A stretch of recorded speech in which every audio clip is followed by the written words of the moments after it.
मतलब मेरी तरफ से नेटवर्क का कोई इश्यू नहीं है। अगर आपकी तरफ अभी इशू हो तो रिज्वाइन कर लें, क्योंकि हम फॉर्मली स्टार्ट करने लगे हैं। और बार बार काइंडली ये टेक्स्ट ना कीजिएगा, वॉइस अगर ज्यादा देर तक मतलब 1 मिनट तक डिस्टॉर्ट कर रही हो तो आपने रिप्लाई करना, मतलब कह देना टेक्स्ट है। अदरवाइज सिर्फ आपकी तरफ प्रॉब्लम है और वो अपना नेटवर्क आप इंप्रूव कर लें अगर if it's possible for you. सबसे पहले मैं बता देता हूँ, my name is Mohammad Usman, ठीक है। और ये इस्लामिक स्टडीज का हमारा बैच 9 है, ठीक है। और इसमें अप्रोक्स 2 या 3 वर्कशॉप्स होंगी जिसके अंदर हम 15 टॉपिक्स कवर करेंगे। वो 15 टॉपिक्स जो सीएसएस या पीएमएस में इंपॉर्टेंट है।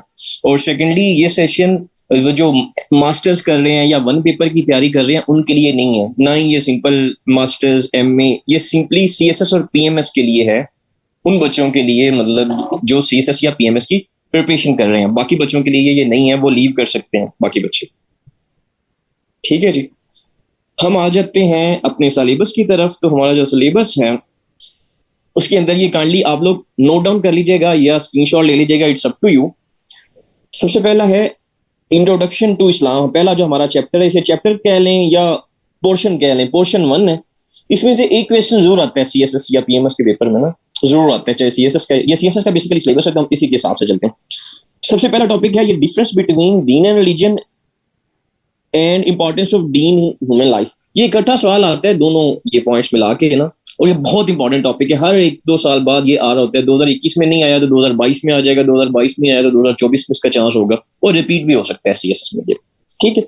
उसके अलावा डिस्टिंक्टिव एस्पेक्ट ऑफ इस्लाम है, कॉन्सेप्ट ऑफ इस्लाम है कि इस्लाम है क्या, एक दीन है या मजहब है, ठीक है। ये सारी चीजें तो हम लेक्चर में डिस्कस कर लेंगे, मैं थोड़ा सा ओवरव्यू दे रहा हूँ। उसके बाद इम्पैक्ट्स हैं Islamic believe, individual life, society पे, इस पे क्या इम्पैक्ट्स हैं, ठीक है। ये भी ऐसा उतने ज्यादा इंपॉर्टेंट नहीं है।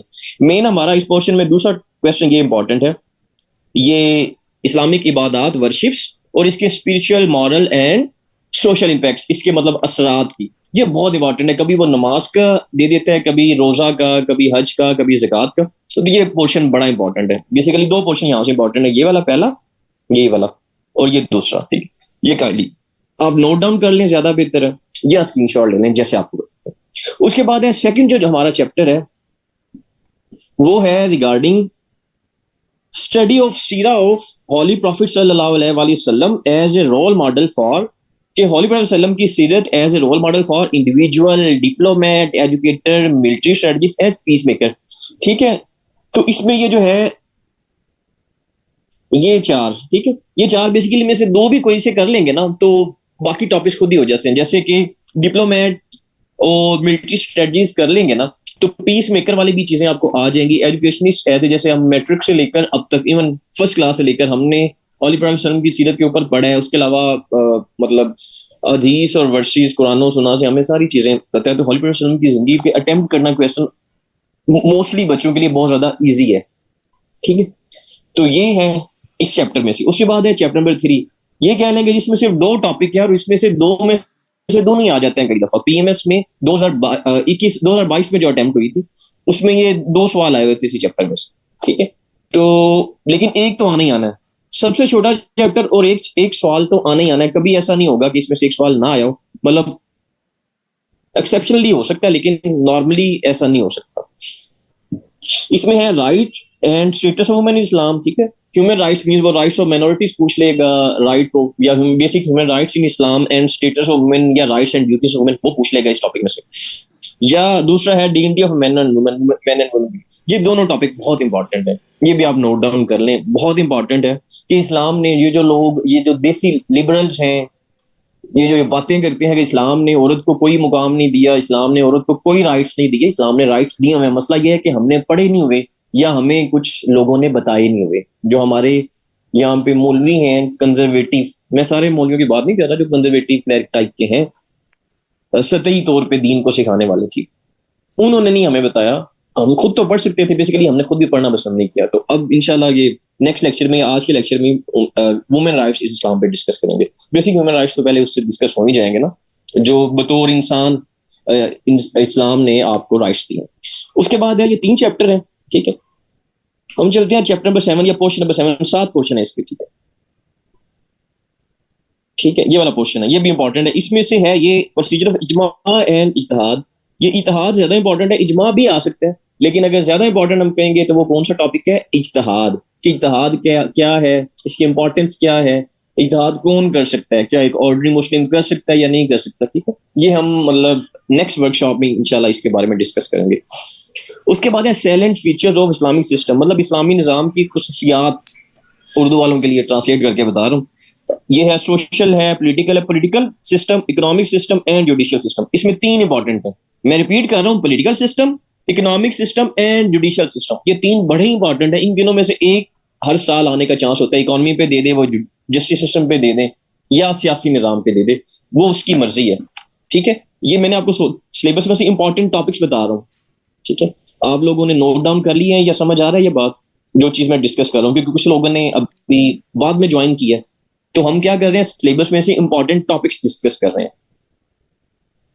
नहीं, उस बार रिकॉर्ड मैं नहीं करता, ना ही आप, मैं रिकॉर्ड करता हूँ, ना ही इस सेशन को रिकॉर्ड करने की परमिशन है, क्योंकि कुछ सॉफ्टवेयर आए हुए हैं इलीगल, ठीक है। तो आप में से किसी ने भी रिकॉर्ड नहीं करना है। मैं फर्स्ट पेज आहिस्ता दोबारा दिखा लूंगा, कोई मसला नहीं, ठीक है।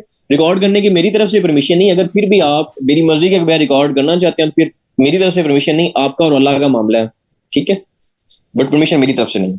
उसके बाद ये चैप्टर 6 है ना, ये बहुत बड़ा चैप्टर है, लेकिन इसमें से एक टॉपिक कर लेना तो काफी है। ये है रिस्पॉन्सिबिलिटीज ऑफ सिविल सर्वेंट्स। ये बड़ा इंपॉर्टेंट सवाल है, ये एक ही कर लें, क्योंकि ये अदरवाइज तो आपको कम से कम 2-3 दिन इस चैप्टर पे ही लग जाएंगे, ठीक है। तो रिस्पॉन्सिबिलिटी ऑफ सिविल सर्वेंट्स ये इस चैप्टर में से कर लें। इस्लाम एंड द वर्ल्ड, अगर चैप्टर नंबर 5 में से कुछ करना है तो इसमें से आप कर लें मुस्लिम वर्ल्ड एंड कंटेम्परेरी चैलेंजेस, ये एक टॉपिक कर लें, काफी है। उसके बाद हम चलते हैं चैप्टर नंबर, इसका स्क्रीनशॉट काइंडली ले लीजिएगा, अगर किसी ने नहीं लिया, नोट डाउन भी नहीं किया, तो स्क्रीनशॉट प्लीज ले लीजिएगा। फिर जब सारा कुछ हो जाता है उसके बाद एंड पे आप कहते हैं स्क्रीनशॉट लेना याद नहीं रहा, अभी ले लो। उसके बाद ये चैप्टर नंबर 4 पे आ जाता है, ये इस्लाम की वो सिविलाइजेशन की खुशियात और उसका मतलब कल्चर की बात करते हैं। इस चैप्टर में सिर्फ ये आप ये वाला पोर्शन कर लें, तौहीद और सेल्फ प्यूरिफिकेशन, बस ये काफी है, दैट्स इट। इसमें से ये जितने टॉपिक्स मैंने आपको बता दिए जाए, मैं शेयर नहीं करूंगा, आपको जब कह दिया कि स्क्रीनशॉट अवेलेबल है, स्क्रीनशॉट ले लें आप लोग। यार एक बात मैं आपको बता देता हूँ कि एक आपको उस्ताद ये कह रहा है कि काइंडली आप इसका स्क्रीनशॉट ले लें, क्या स्क्रीनशॉट भी लेना आप लोगों के लिए मसला है? अगर आप लैपटॉप पे बैठते हैं तो उसमें भी स्क्रीनशॉट का ऑप्शन होता है, तो प्लीज जैसे गाइड किया जाए ना वैसे करते जाए। एक एक बच्चे की जो है ना मतलब रिकमेंडेशन, उस पे मतलब हर चीज पे आपको ना यस नहीं मिल सकता, तो इस चीज को प्लीज फोकस करें। ये पहला पोर्शन है, इसमें मैंने सारे टॉपिक्स बता दिए, स्क्रीनशॉट लेने। नहीं इट्स ओके, कोई मसला नहीं है, लेकिन वो हर बच्चा अगर सजेशन देगा तो फिर हम काम कैसे करेंगे। सेकंड ये पेज है, इसका आपने स्क्रीनशॉट ले लिया होगा।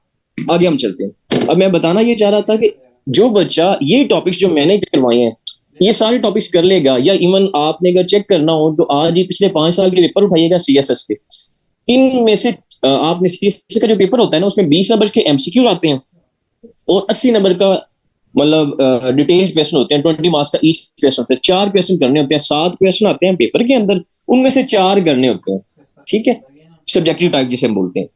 तो वो जो 4 क्वेश्चन है ना उसमें 7 आते हैं पेपर में से, 4 करने होते हैं। हर पेपर में से इनमें से 4 जरूर लगे होंगे, किसी में 5 लगे होंगे, किसी में 6, लेकिन हमने तो पेपर में 4 ही करने हैं ना, तो 4 जरूर आए होंगे।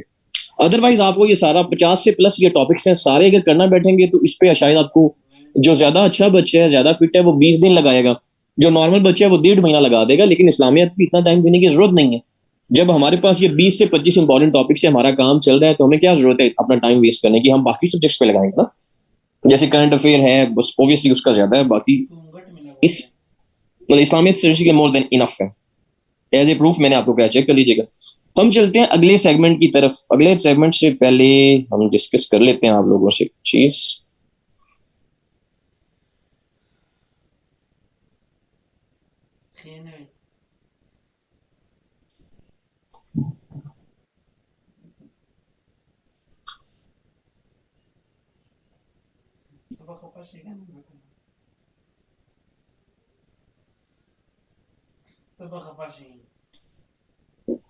इकरास, अच्छा ना, ये सारा सेगमेंट खत्म होने के बाद ना कोई चीज रिपीट नहीं हो सकती, ठीक है। मैं अभी के लिए सिर्फ दोबारा दिखा देता हूँ, रिपीट नहीं हो सकती, क्योंकि सारे बच्चे, एक बच्चे की वजह से सारे बच्चों का टाइम हम वेस्ट नहीं कर सकते, ठीक है। फिलहाल के लिए मैं सिर्फ इतना कर सकता हूँ कि आप लोग स्क्रीनशॉट ले लें प्लीज। अच्छा थोड़ा स्लो चल लेते हैं, कोई मसला। बस थैंक यू, मैं बस लो बात, ये स्क्रीनशॉट ले लें आप लोग, ठीक है।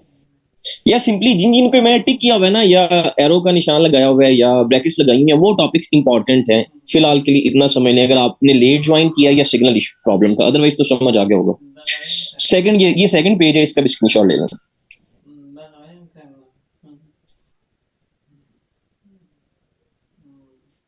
अब हम चलते हैं इस्लामिक स्टडीज का जो प्रॉपर सिलेबस की तरफ। उससे पहले एक बड़ा इंपॉर्टेंट सवाल होता है, ठीक है, वो ये होता है कि सर इस्लामिक स्टडीज उर्दू में रखनी चाहिए या इंग्लिश में, ठीक है। तो उसका जवाब मैं जरूर देना चाहूंगा।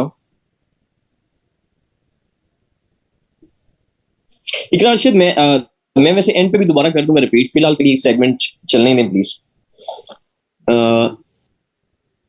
इस्लामिक स्टडीज जो है वो उर्दू या इंग्लिश में रखें। तो मैं आपको सिंपल सा बात कर रहा हूँ कि यूट्यूब पे या फेसबुक पे आपने डिफरेंट देखा होगा, ब्यूरोक्रेट्स को या सब्जेक्ट स्पेशलिस्ट को, वो कह रहे होंगे कि उर्दू रख लें, इंग्लिश रख लें, उर्दू में लोग फेल हो जाते हैं, कुछ लोग आपको कहेंगे इंग्लिश में फेल हो जाते हैं।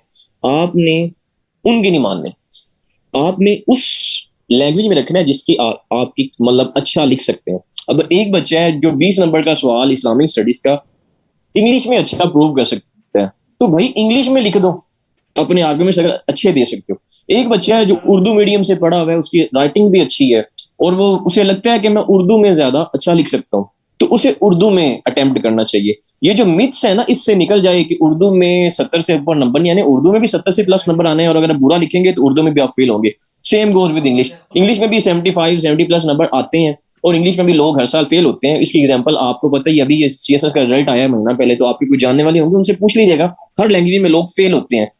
बाद में कुछ स्टूडेंट जो फेल होने वाले इल्जाम देते हैं कि काश में इंग्लिश ना रखता, काश में उर्दू ना रखता। लोगों को कहने पे ना चले, अपना देखें कि आपका राइटअप किस में अच्छा है। अगर आप उर्दू में अच्छा लिख सकते हैं तो जरूर उर्दू रखें, अगर आप इंग्लिश में अच्छा लिख सकते हैं तो इंग्लिश में लिखें। ये बात समझ आ गई? इसके बारे में कोई क्वेश्चन है तो काइंडली पूछ लें।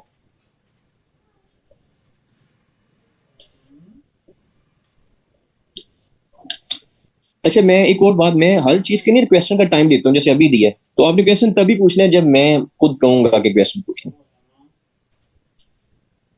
क्लियर है? अगर क्वेश्चन है तो प्लीज कंटिन्यू करो। अच्छा, शबनम, ये मैं एंड पे बात करूंगा, ठीक है। एक क्वेश्चन, इसका क्वेश्चन ये है कि बुक कौन सी फॉलो करें, और क्वेश्चन कितने नंबर का होना, मतलब कितने लाइनों का होना चाहिए या वर्ड्स का होना चाहिए, वो मैं एंड पे बात करूंगा। पहले हम डिस्कस कर लेंगे बाकी सारी क्लास को। इकरा अर्शद, ये भी मैं एंड पे बताऊंगा, कितने दिन रखने चाहिए, कितने टॉपिक्स करने चाहिए, कितनी लेंथ होनी चाहिए, वो सारी बातें एंड पे। पहले हम डिस्कस। अली हमजा, राइटिंग अगर ज्यादा बोरी है ना तो फिर उर्दू में ना रखिए। उर्दू में राइटिंग नीड इजीली रीडेबल जरूर होनी चाहिए। उर्दू का एक मसला जरूर है कि अगर उर्दू में राइटिंग आपकी बहुत गंदी है ना, फिर उर्दू में ना रखिएगा, क्योंकि उर्दू में राइटिंग मैटर करती है। इंग्लिश में बस इजीली रीडेबल दोनों में चाहिए, लेकिन उर्दू में थोड़ी सी अच्छी हो तो ज्यादा बेहतर है।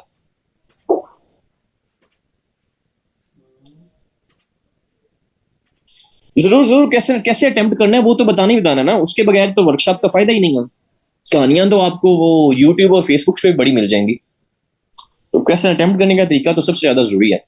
चलिए हम आगे चलते हैं, वो है कॉन्सेप्ट ऑफ इस्लाम, हमारा जो पहला है, ठीक है, कि इस्लाम क्या है। इस्लाम क्या है? Islam is a complete code of life, या इस्लाम क्या है? मुकम्मल ज़ाब्ता हयात है, ठीक है, ये है। लेकिन मैं इसके बारे में डिटेल्स आपको, काइंडली क्वेश्चन करना प्लीज बंद कर दें, क्वेश्चन करना प्लीज बंद कर दें। हम सेशन पे आ चुके हैं, इसके बाद जब मैं कहूंगा क्वेश्चन करें तब करना है, ठीक है। क्लास सारी डिस्टर्ब होती रहेगी। अब ये इस्लाम के बारे में क्या है, जो एक मुकम्मल ज़ाब्ता हयात है। अब ये मुकम्मल ज़ाब्ता हयात क्या होता है, वो हम नेक्स्ट टॉपिक जब हम डिफरेंस बिटवीन दीन और रिलीजन में करेंगे ना, तब हम डिस्कस करेंगे। फिलहाल के लिए आपको इतना पता चले कि Islam is a complete code of life, जो आपको जिंदगी के हर शोबे में रहनुमाई प्रोवाइड करता है, ठीक है। फिलहाल हम चलते हैं फंडामेंटल बिलीफ्स इन इस्लाम पे, ठीक है। अगर मेरी स्पीड आपको थोड़ी सी तेज लग रही हो तो मुझे काइंडली बता दें, हम थोड़ा सा मजीद स्लो बोल लेता हूँ अगर आपको इश्यू हो रहा है तो। सबसे पहले बिलीफ इन अल्लाह, ये हमारा पहला जो सिस्टम, मतलब ये इन बिलीफ से आप किसी में भी बिलीफ नहीं है, इनमें से एक में भी, तो आप ट्रू मुस्लिम नहीं है। ये बेसिक अकायद हैं जिन पे आपने अकीदा जरूर रखना है। अगर इससे पहले आपका इसमें से कोई कंट्रोवर्सी आपके माइंड में है, कंफ्यूजन है, तो आज दूर कर लें प्लीज, ठीक है। दूसरा, बिलीफ इन अल्लाह, अल्लाह ताला पे ईमान लाना है कि अल्लाह ताला एक है, उनके अलावा कोई भी इबादत के लायक नहीं है, और उनकी जो जात है, सिफात है, उसमें भी शिरक की कोई इजाजत नहीं है। ठीक है, जो चीज है वो अल्लाह ताला की तरफ से है। सेकंड है belief in angels. Belief in angels means फरिश्तों पर ईमान लाना, कि अल्लाह ताला की तरफ से जिस तरह हमारे दाएं और बाएं कंधे पे भी फरिश्ते हैं ना, हर चीज के लिए हैं। ठीक, तो ये फरिश्तों पर भी ईमान लाना जरूरी है। काइंडली एक दूसरे को रिप्लाई नहीं दे, मैं खुद रिप्लाई कर दूंगा। ठीक है। तीसरी है बिलीफ इन रिवील्ड बुक्स। सिर्फ आपने कुरान पे ईमान नहीं लाना, आपने तुरात, इंजील, ज़बूर, चारों इलामी किताबों पर ईमान लाना है। ये आपका बेसिक अकीदा है। अगर आप सिर्फ कुरान जी पे ईमान रखते हैं और कहते हैं कि बाकी नहीं आई थी या बाकी इलामी किताबें नहीं है, तो फिर आप ट्रू मुस्लिम नहीं है। Next is belief in profits. अंबिया ग्राम पर ईमान लाना, मतलब 1,24,000 तकरीबन अप्रॉक्स कहते हैं, उसमें से तकरीबन 100 के करीब हैं जिनके हमने नाम सुने हुए हैं। हजरत इब्राहिम, हजरत इस्माइल, हजरत इसहाक, हजरत आदम, हजरत नूह, मतलब हमने तकरीबन 100 करीब के नाम सुने हुए हैं। बाकी ओबियसली लेकिन सब पे फिर हमने ईमान लाना। हम ये नहीं कह सकते कि हॉली प्रॉफेट सल्लल्लाहु अलैहि वसल्लम सिर्फ एक ही नबी हैं, इनसे पहले भी अंबिया आए थे, लेकिन ये खातमुल नबी नबीयीन हैं। कौन? हॉली प्रॉफिट सल्लल्लाहु अलैहि वसल्लम। इनके बाद कोई नबी नहीं आएगा। नेक्स्ट है belief in hereafter, day of judgement पे ईमान लाना। यार, क्यामत के दिन पर ईमान लाना कि क्यामत के दिन सजा और जजा का कंसेप्ट है। आप अच्छे काम करेंगे तो आपको जन्नत मिलेगी, बुरे काम करेंगे तो दोज़ख मिलेगी। ठीक है, तो ये आपका बिलीफ होना चाहिए। जो इसको भी निगेट करता है वो मुस्लिम नहीं है। एंड लास्ट वन, ये सारी चीजें तो आपको पहले से ही पता थी। लास्ट कौन सा बिलीफ है? वो है बिलीफ इन कदर। इसे उर्दू में हम कह लें किस्मत पर ईमान लाना। ठीक है, किस्मत पर ईमान रखना, बिलीफ इन कदर। ठीक है, कि जो कुछ भी है वो अल्लाह ताला की तरफ से है।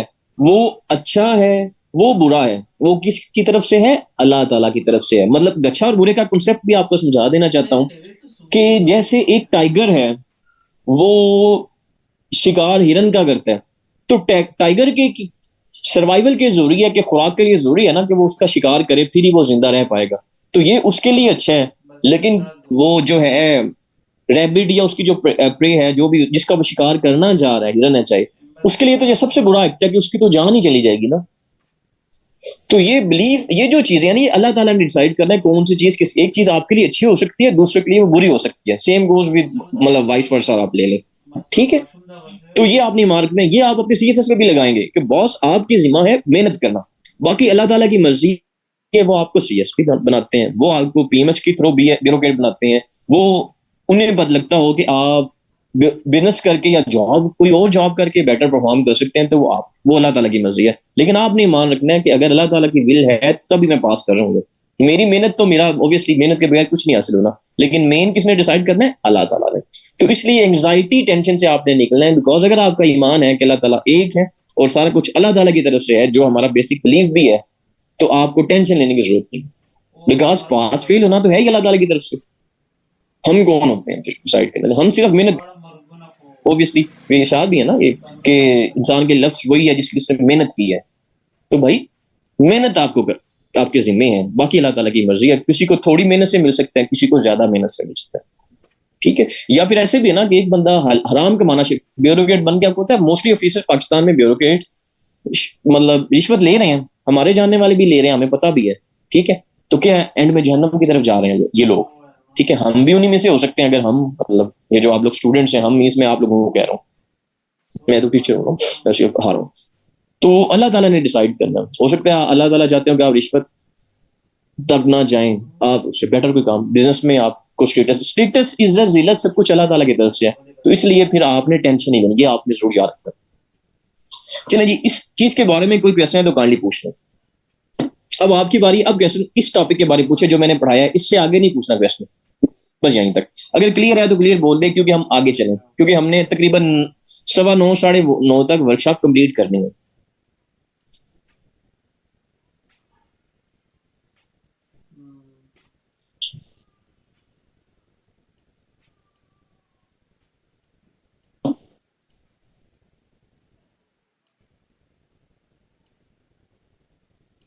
नहीं, कदर कादिल आजम ये नहीं है, ये कदर मीन्स किस्मत का है मतलब।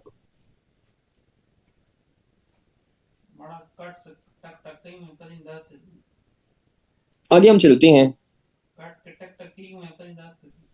इजवान, अच्छा यार ये एमसीक्यू ईटीसी इन चीजों का ना करें प्लीज, ठीक है?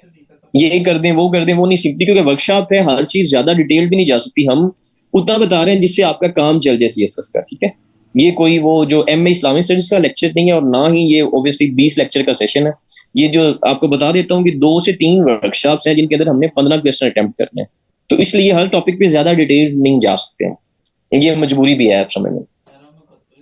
नेक्स्ट है हमारा difference between Deen and religion, कि दीन और मजहब में फर्क क्या है, ठीक है? अब आप में से मोस्टली लोग, इवन मुझे भी काफी अर्सा पहले ही कुछ अर्सा पहले ही पता चला था, कुछ साल पहले ही, कि दीन और मजहब में डिफरेंस है, ठीक है? हम दीन और रिलीजन को सेम ही कहते हैं, ये आपने भी यही समझते होंगे ना कि दीन और मजहब सेम ही है, हालांकि ये डिफरेंट हैं, डिफरेंट टर्म्स हैं। समझ आ रही है? ये वर्सेस वाले जो आपके क्वेश्चन है ना, ये मैं एंड पे सारे बताऊंगा, कितने वर्सेस ऐड करने हैं और कैसे करना है, वो सारी चीजें आपको मिल जाएंगी पीडीएफ। जब मैं ग्रुप के अंदर डाटा आएगा ना, तो उसके अंदर हदीस वगैरह वर्सेस लिखे होंगे, वो आप नोट डाउन कर लीजिएगा ना। अभी तो अरबिक आप लिख भी नहीं सकते वैसे वर्बली तो difference between Deen and religion पे आ जाते हैं, ठीक है? दीन क्या है, सबसे पहले आप रिलीजन की बात करें तो रिलीजन है क्या? रिलीजन है जिसे मजहब कहते हैं उर्दू में। मजहब क्या है, काइंडली वो उर्दू वाले नोट डाउन भी कर लें, इंग्लिश वाले भी कर लें। मजहब रूहानी मौजूदात पर एतकाद का नाम है। मजहब क्या है? मजहब रूहानी मौजूदात पर एतकाद का नाम है। मैं लास्ट में रिपीट कर रहा हूं, मजहब रूहानी मौजूदात पर एतकाद का नाम है। इंग्लिश वाले काइंडली नोट डाउन कर लें। The belief in spiritual beings is called religion. The belief, BELIEF, belief in spiritual, SPIRITUAL, spiritual beings, BEINGS, ठीक है? कि मजहब क्या है, सिर्फ स्पिरिचुअल बींग्स पर बिलीफ का नाम है, ठीक है? इसके बरक्स हम आते हैं दीन की तरफ। ये एक प्रॉपर टर्म है।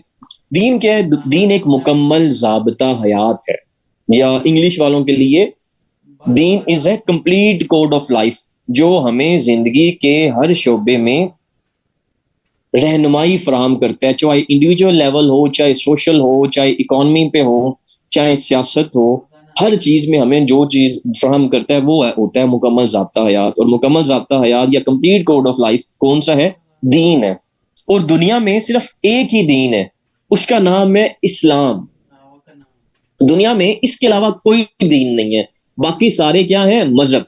हम उनको भी शायद दीन समझते हैं, या इस्लाम को भी मजहब समझना शुरू कर देते हैं। इस्लाम क्या है? दीन है। और दीन का लफ्ज यूज होता है इस कुरान मजीद में, कभी भी अल्लाह ताला ने इस्लाम में के लिए रिलीजन का, मजहब का वर्ड यूज नहीं किया, लिया ही दीन का वर्ड है, क्योंकि दीन ही मुकम्मल जाब्ता हयात है। रिलीजन तो एक मतलब नैरो स्कोप है रिलीजन का, दीन का है ब्रॉडर स्कोप, ठीक है?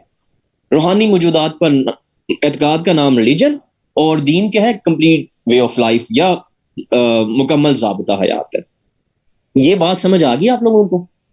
और बाकी दुनिया में ये जो ऐसे बुद्ध मत है, क्रिश्चियनिटी है, हिंदुइज्म है, ये जितने भी है ना, ये सारे क्या है? ये मजहब है। दीन सिर्फ एक ही है जिसका नाम है इस्लाम। ये क्लियर है? इसके बारे में कोई क्वेश्चन है तो पूछ सकते हैं, क्योंकि ये 20 मार्क्स के लिए भी इंपॉर्टेंट है और आपकी जिंदगी के लिए भी इंपॉर्टेंट है। और हमारे जो मजहबी हैं, जो हमारे स्कॉलर्स हैं, वो ना हमें बता पाए हैं ना ही दुनिया को कि इस्लाम मजहब है ही नहीं, इस्लाम दीन है। जो मगरिब वाले हैं वो इस्लाम को मजहब समझ रहे हैं, इसलिए वो कह रहे हैं कि इस्लाम एक सियासी सिस्टम है, मतलब इस तरह से, या एक कंजर्वेटिव सिस्टम है, मजहब है सिर्फ एक, ठीक है? उन्हें बताना चाहिए, हमें भी और पूरी दुनिया को। बल्कि इन्होंने हमें नहीं बताया तो दुनिया को क्या बताएंगे? पहले तो हमें अवेयरनेस देना, हम रोल मॉडल बने दुनिया के लिए भी। मसला यह है कि हमने इसे सैनोनिम समझ लिया, ये सैनोनिम्स तो है ही।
ठीक है, उसके बाद हम बात कर लेते हैं importance of Deen in life, कि जिंदगी में दीन की इंपॉर्टेंस क्या है।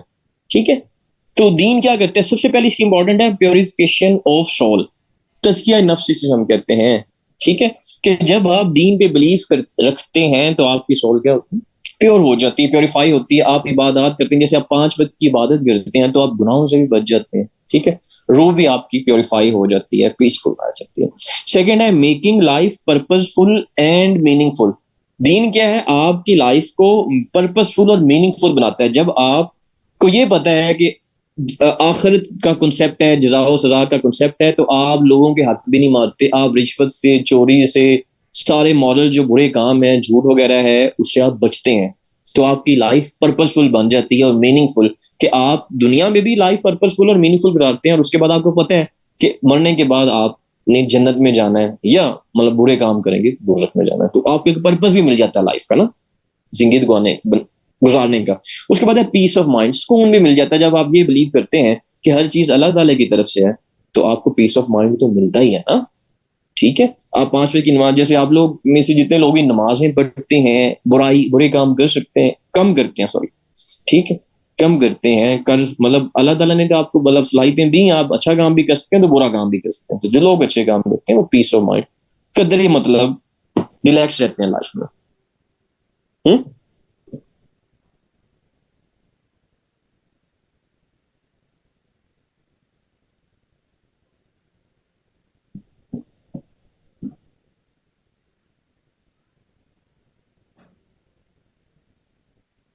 उसके बाद है शील्ड अगेंस्ट एम्स।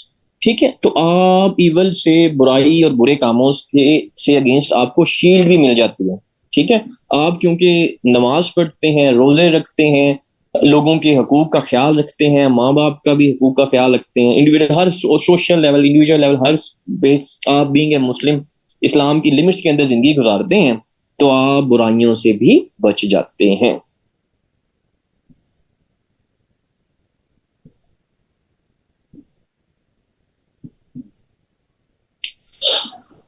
उसके बाद है strong belief in hereafter decreases materialistic lust, कि जो बंदा आखिरत पे ईमान रखता है, उसके अंदर मटीरियलिस्टिक लस्ट जो है वो भी कम होती जाती है।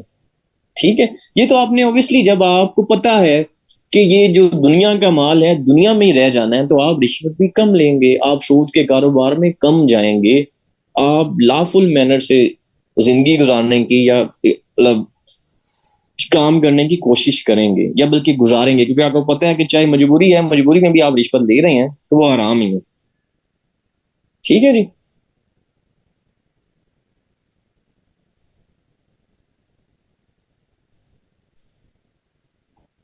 जहां तक किसी का क्वेश्चन है तो काइंडली पूछ लें।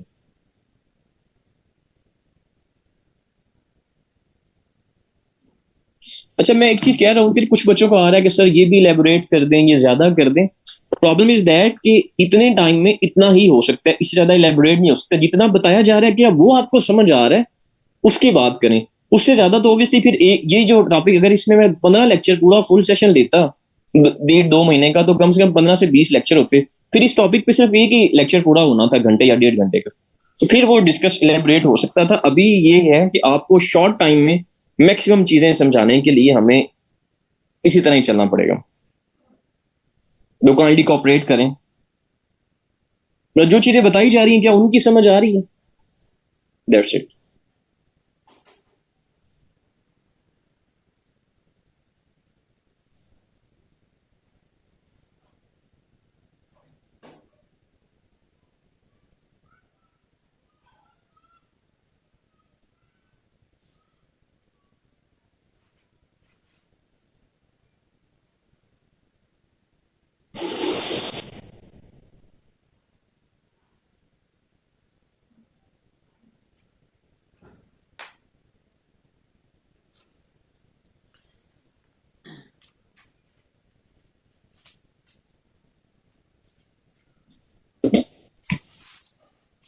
चलिए, thank you, very good, thank you everyone. अच्छा, मैं एक सेकंड में, कुछ बच्चों के बार बार मैसेज आ रहे हैं कि हम वॉइस नहीं आ रही या उनका कनेक्ट नहीं हो रहा, तो जस्ट 10 सेकंड दें मुझे।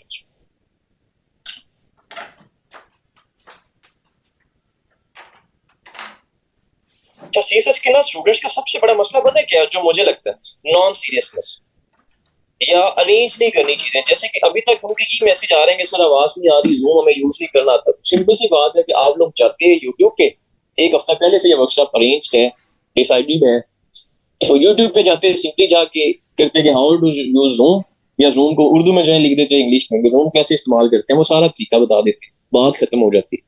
अभी देखिए पौना घंटा हो चुका है, और जो बच्चा अभी ऐड होगा उसे उतना फायदा तो नहीं हो सकता जो 7:30 बजे जो ऐड हुए थे। मसला क्या है कि अरेंज नहीं करना लाइफ को, कंसिस्टेंट रहना ही नहीं है। देखी जाएगी 7:30 बजे देखेंगे, टेक्स्ट करेंगे सर को कि सर हमें नहीं पता। तो ये आपने अगर करना है तो कंसिस्टेंट रहना है और मीनिंगफुल चीजें करनी है अपनी लाइफ को। अगर सीएस एसएस करना है या कुछ भी अच्छा करना है तो कंसिस्टेंट हो जाए। जो काम करना है उसे पहले से अरेंज कर लें। जैसे कि आपका ये लेक्चर था ना, तो इससे पहले आप पेन, अच्छा रजिस्टर, साथ में पानी की बोतल और इस तरह की चीजें होनी चाहिए थी कि आपको दरमियान में उठना ना पड़े। या है वो मोबाइल है तो मोबाइल के साथ हैंड फ्री जरूर होने चाहिए, ठीक है। तो ये चीजें जिसके पास नहीं थी उसने गलत किया। आप में से काफी लोग होंगे जिन्होंने पानी नहीं रखा होगा, क्या फिर पानी पीने जाएंगे दरमियान में 5 मिनट लगाएंगे तो वो जो 5 मिनट में जो टॉपिक कवर होगा उसका क्या करेंगे। तो इसलिए चीजें अरेंज जिंदगी में पहले से करना सीखें। जो 300 बच्चा हर साल 300 350 पास होता है उसमें और बाकी में यही डिफरेंस होता है कि वो हर चीज क्लास के अंदर भी और टेस्ट के दौरान भी वो सिंसियर होता है। उसे पता है कि मैंने टाइम नहीं वेस्ट करना, टाइम वेस्ट करूंगा तो पेपरों के दरमियान भी आपको पता चलेगा। जब आप जाएंगे ना तो कुछ बच्चे बिला वजह पेंसिलें मांग रहे होंगे आपसे, मतलब आपको पता चलेगा सीएसएस के पेपर में आपको लोग कह रहे होंगे यार मुझे पेंसिल देना। यार तुम 2 या 3 पेंसिलें नहीं परचेज करके जा सकते, मतलब जा सकते हो ना, तो परचेज करके जाओ, अरेंज नहीं करके कि खराब होगी बाय चांस तो हम किसी और से मांग लेंगे। भाई क्यों मांगना है तुमने किसी और से, तुम खुद लेके जाओ मार्केट, ठीक है। जिन्होंने सीरियसनेस शो करनी है वो पहले दिन से करते हैं, तो आप भी सीरियस हो जाएं। आप में से जितने लोग नॉन सीरियस थे वो सीरियस हो जाएं, अदरवाइज आप ये अपना साल वेस्ट कर रहे हैं। और ट्रस्ट मी, ये 365 दिन बड़े इंपॉर्टेंट है आपकी लाइफ के, क्योंकि आप में से सब लोगों में से मोस्टली लोग कम से कम बैचलर किया हुआ है, तो आपके घर वाले और आप भी चाह रहे हैं कि आपके पास इनकम होनी चाहिए। बट अगर नहीं करेंगे तो सिर्फ 300 बच्चा पास होता है इसलिए कि वो लाइफ को ऑर्गेनाइज करते हैं, और जो लोग ऑर्गेनाइज नहीं करते वो सीएसपी नहीं बन सकते। ये आज में से लिखवा लें, मतलब लिख लें बल्कि अपने कि जो बच्चा जो बंदा, अगर मैं अपनी लाइफ को ऑर्गेनाइज नहीं करूंगा तो मैं सीएसपी नहीं बन पाऊँ, ठीक है। ये लिख लें, मेरा एक्सपीरियंस है, ऑब्वियसली अप्रॉक्स 3 साल हो गया मुझे पढ़ाते हुए, तो एज ए टीचर कुछ तो होगा एक्सपीरियंस। खैर आगे चलते हैं। नेक्स्ट इज नमाज क्या।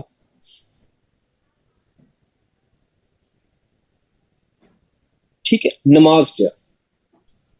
अब सबसे पहले हमें पता होना चाहिए कि नमाज है क्या यार, ठीक है। क्या नमाज वो सिर्फ नमाज में कुछ आयात पढ़ लेने का नाम नमाज है? क्या बस वो एक पोस्चर्स बनाने का नाम नमाज है? ऑब्वियसली नहीं होगा, क्योंकि ये इबादत सिर्फ इसलिए तो नहीं है कि आप खड़े हो जाएं और शुरू हो जाएं, ठीक है। इसकी हम सबसे पहले तो लिटरल मीनिंग डिस्कस करते हैं नमाज के, ठीक है।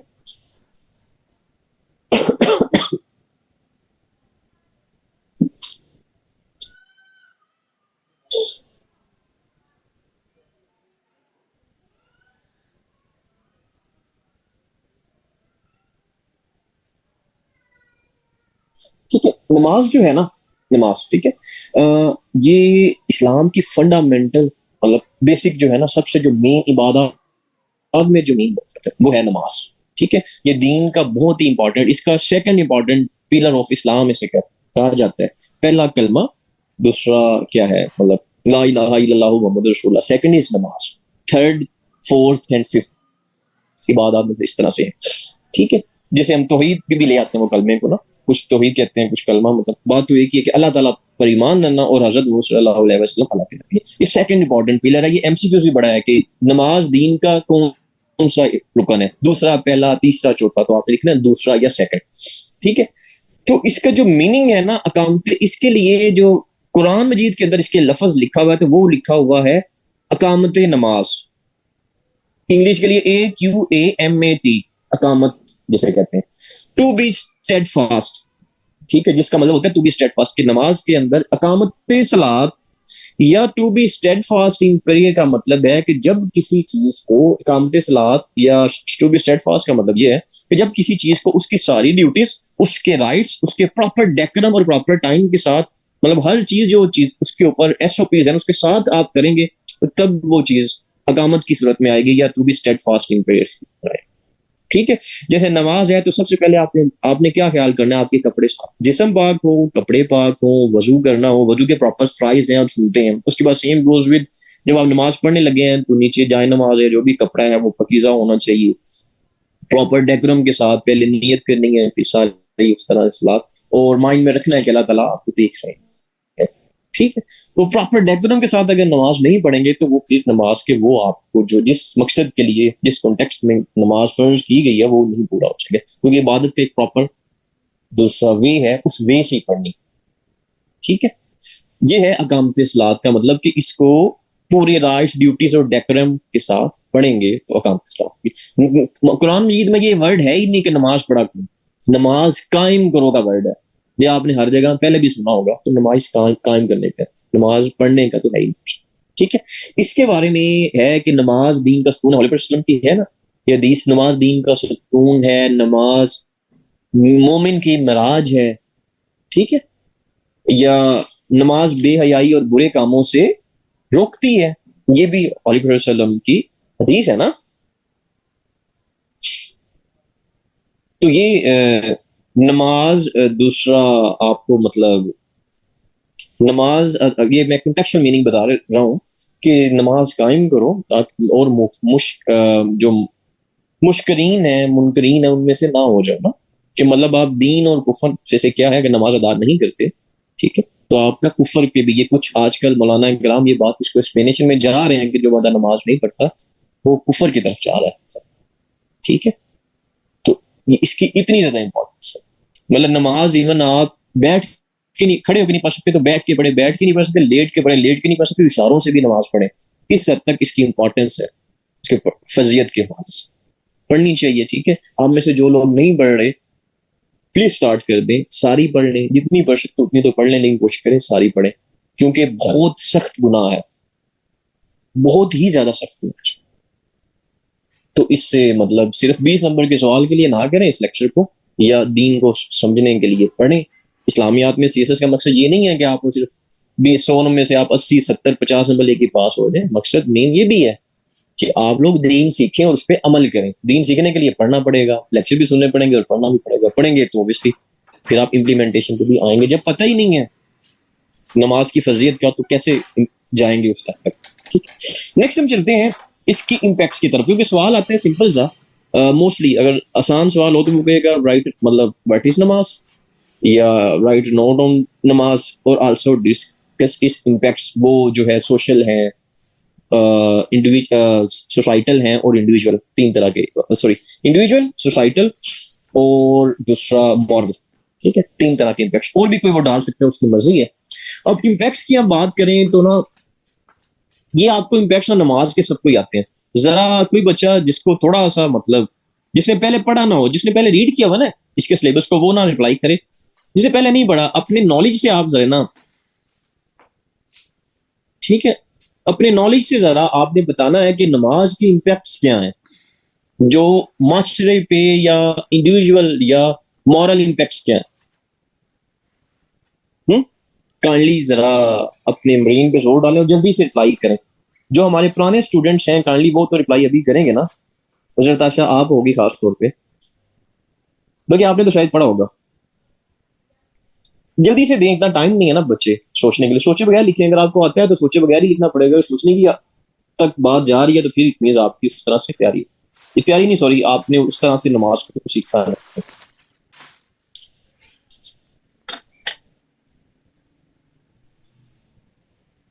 चलें पढ़ लेते हैं। हर बंदे ने कुछ आप लोगों को तो मना किया ना, जिन्होंने पहले पढ़ा हुआ उनको तो मना किया। हाँ चलिए, थैंक यू, बस थैंक यू सो मच। मैं आप बता देता हूँ कुछ चीजें। जब आप नमाज पढ़ते हैं ना तो आप इस देखती है, फॉर एग्जाम्पल एक बंदा मस्जिद में नमाज पढ़ने जा रहा है तो उससे कौन कौन से इम्पैक्ट्स मिलेंगे। असरात या फ़ायदे मिलेंगे। सबसे पहले जो इम्पैक्ट है वो ये है कि इक्वालिटी का कंसेप्ट आ जाएगा।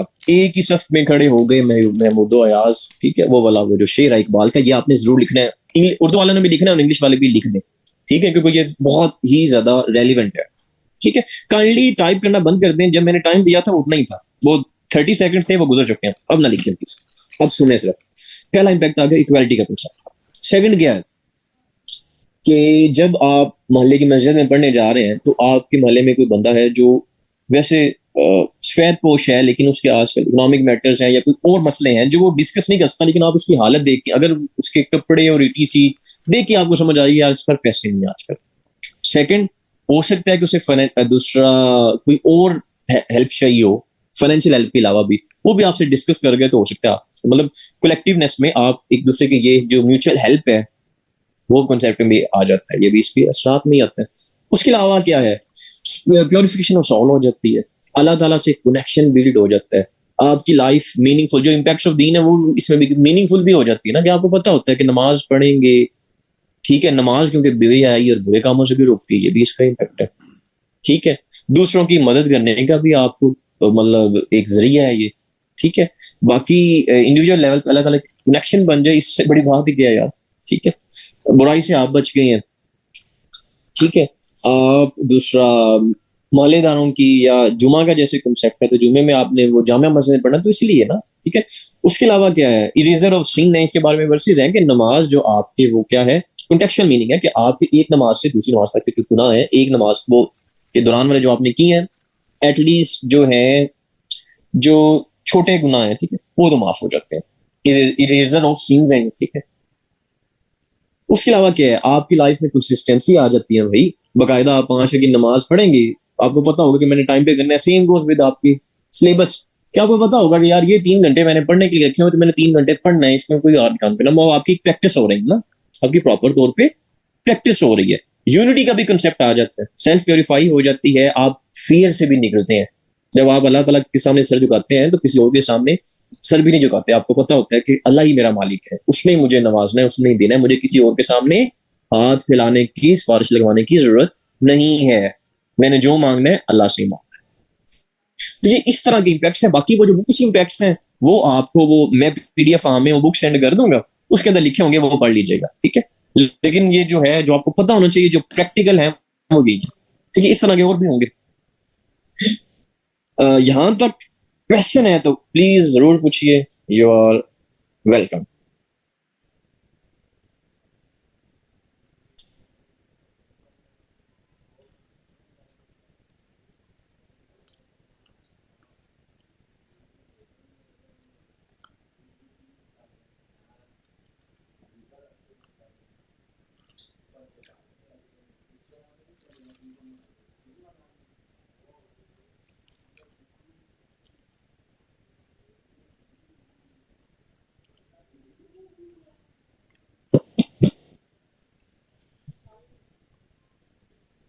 हाँ जी, क्वेश्चन आपके देख लेते हैं कोई, जैसे एक सेकंड।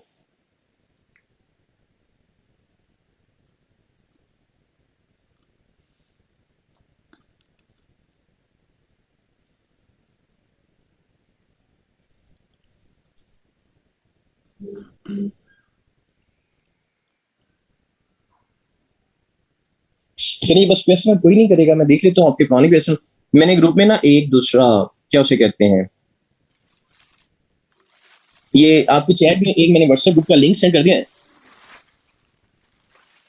आयशा प्लीज क्वेश्चन नहीं पूछे प्लीज, और ये जनरल क्वेश्चन है, ये एंड पे पूछेगा, इसका जवाब वैसे भी मैंने देना है। मैंने ये चैट में ना एक एक व्हाट्सएप ग्रुप का लिंक सेंड कर दिया, उसको प्लीज ज्वाइन कर दे। ये इन लोगों के हैं जिन लोगों ने आज का लेक्चर ज्वाइन किया है, क्योंकि ग्रुप्स तो मैंने व्हाट्सएप के 2 बनवाए थे, उसके अलावा हो सकता है आपको किसी फेसबुक से या ईटीसी से लिंक मिला हो, तो आप ये नए ग्रुप में ऐड हो जाएंगे, बिल्कुल फ्रेश ग्रुप है, पहले आप ही होंगे। ये उन लोगों के लिए जिन्होंने ज्वाइन किया। इसी ग्रुप में मैं बुक सेंड करूंगा जो जिनसे आपने पढ़ना है, और नोट्स भी सेंड करूंगा, और दूसरा बाकी कोई और चीज जो हेल्पिंग मटेरियल मुझे लगा कि सेंड करना चाहिए वो मैं सेंड करूंगा। ठीक है, और मैं किसी ग्रुप में सेंड नहीं करूंगा, ये जल्दी से ज्वाइन कर, हर बच्चे ने करना है, और ये सिर्फ आपके लिए और किसी के लिए नहीं। 29 बच्चे हो गए हमारे पास, अप्रॉक्स 60 हैं पार्टिसिपेंट, तो 60 बच्चे होने चाहिए। अगर कोई नहीं ज्वाइन करना चाहता तो इट्स ओके, लेकिन कर लें अगर आपको मटेरियल ईटीसी का चाहिए। ठीक है, ये जो बच्चे स्टार्ट में पूछ रहे थे कि सर वो बुक सेंड करेंगे, आप ये करेंगे, वो उसका जवाब सिंपल सा है कि आप ये सिर्फ ज्वाइन करें बस, आपको बुक्स मिल जाएंगी, आपको नोट्स भी मिल जाएंगे। वो जो आपको फेसबुक पे मिल रहे होते हैं ना कि बुक्स नोट्स इतने चार्जेस हैं, 300 रुपया चार्जेस हैं, 1000 है, 500 है, ठीक है, वो आपको बने बनाए मिल जाएंगे, तो आपको जरूरत नहीं रहेगी पैसे वेस्ट करने की। कितने बच्चे होंगे? 42 हो गए यार, बाकी टाइम नहीं वेस्ट करें, जल्दी से ज्वाइन करो यार प्लीज। और अगर किसी बच्चे का ज्वाइन नहीं हो रहा, लैपटॉप पे है या नेट पर किसी वजह से नहीं हो रहा, तो काइंडली मेरा नंबर नोट डाउन कर लें, अभी हम स्क्रीन शेयर कर देते हैं, नंबर भी नोट डाउन कर लें मेरा, और सेव कर लें सारे बच्चे, बल्कि अभी के अभी ना मेरा नंबर सेव कर लें, तो बाद में बड़े मसले होते हैं, कोई मुझे टेक्स्ट कर रहा होता है नींद के हिसाब से, सर नंबर सेव करना है, my name is Mohammad Usman, this is my contact number 0308778899, ये आपको शो भी हो रहा होगा, इसे अभी सेव कर लें, 0308778899, ठीक है। मेरा नंबर सेव करेंगे तो स्टेटस के ऊपर आपको जो नए हमारे क्या उसे कहते हैं, कुछ और जो सेशन स्टार्ट होते रहते हैं, ठीक है, उनके बारे में पता चलता रहेगा, ठीक है, और थोड़ा सा अवेयरनेस भी मिल जाएगी किसी न किसी चीज के बारे में, ठीक है। और नंबर सेव करने का फायदा ये भी है कि अगर आपको किसी सब्जेक्ट के बारे में स्पेसिफिक गाइडेंस चाहिए हो, तो वो भी अगर मेरे पास टाइम हो तो मैं दे देता हूँ, कोई बच्चा पूछे, उसका मतलब ये नहीं है कि अगर आप शाम के 11 बजे टेक्स्ट कर रहे हैं तो आपको 11:05 पर टेक्स्ट आएगा, इट डिपेंड्स कि मैं उस टाइम फ्री हूँ या मैं अगले दिन फ्री हूँ, ठीक है। मतलब ये ना सोचेगा कि फौरन रिप्लाई आ जाएगा, हाँ मैं फौरन फ्री हुआ तो फौरन रिप्लाई आने का चांस है, बट वो जो आपका क्वेश्चन है अगर वो मीनिंगफुल हुआ तो 0308778899 इज माई व्हाट्सएप नंबर। अगर किसी का ज्वाइन नहीं हो पाया तो इस पे ज्वाइन कर सकते हैं, इस पे क्लिक करके, सॉरी, या मुझे टेक्स्ट कर सकते हैं कि सर मुझे उस ग्रुप में ऐड कर दे, मैं आपको लिंक सेंड कर दूं। ये वाला जो ग्रुप का लिंक है ये किसी को सेंड नहीं करना, बाकी जो ग्रुप्स का लिंक है मैं वो पुराने ग्रुप्स में सेंड कर दूंगा, वो आप किसी को सेंड कर सकते हैं, मतलब आप किसी दोस्त को रिकमेंड करना चाह रहे हो तो आप कर सकते हैं, कोई मसला नहीं है, लेकिन इस व्हाट्सएप ग्रुप का लिंक आप सेंड नहीं कर सकते, ये जो ये वाला है, ठीक है। ज्वाइन कर लिया सबने? कोई ऐसा बच्चा जिसका नहीं ज्वाइन हो रहा मुझे टेक्स्ट कर दे, अभी यहाँ भी कर ले या आफ्टर क्लास कर दे बस, ठीक है, थैंक यू। हम आगे चलते हैं सिलेबस, क्योंकि हमने कोशिश करनी है कि मैक्सिमम चीजें आज के लेक्चर में डिस्कस हो जाएं। अच्छा, आपके एक दो क्वेश्चन देख लें, क्या है यार क्वेश्चन आए होंगे आपके।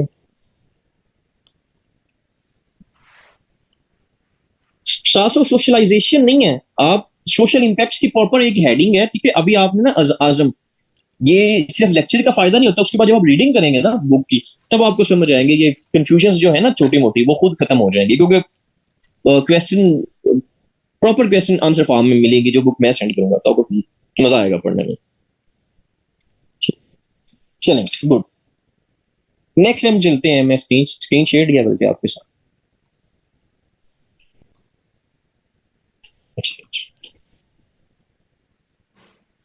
48 बच्चे में 10 बच्चों का ज्वाइन नहीं हुआ या जो भी वजह थी, खैर मुझे कर सकते हैं आप आफ्टर क्लास टेक्स्ट में, कोई इश्यू नहीं है।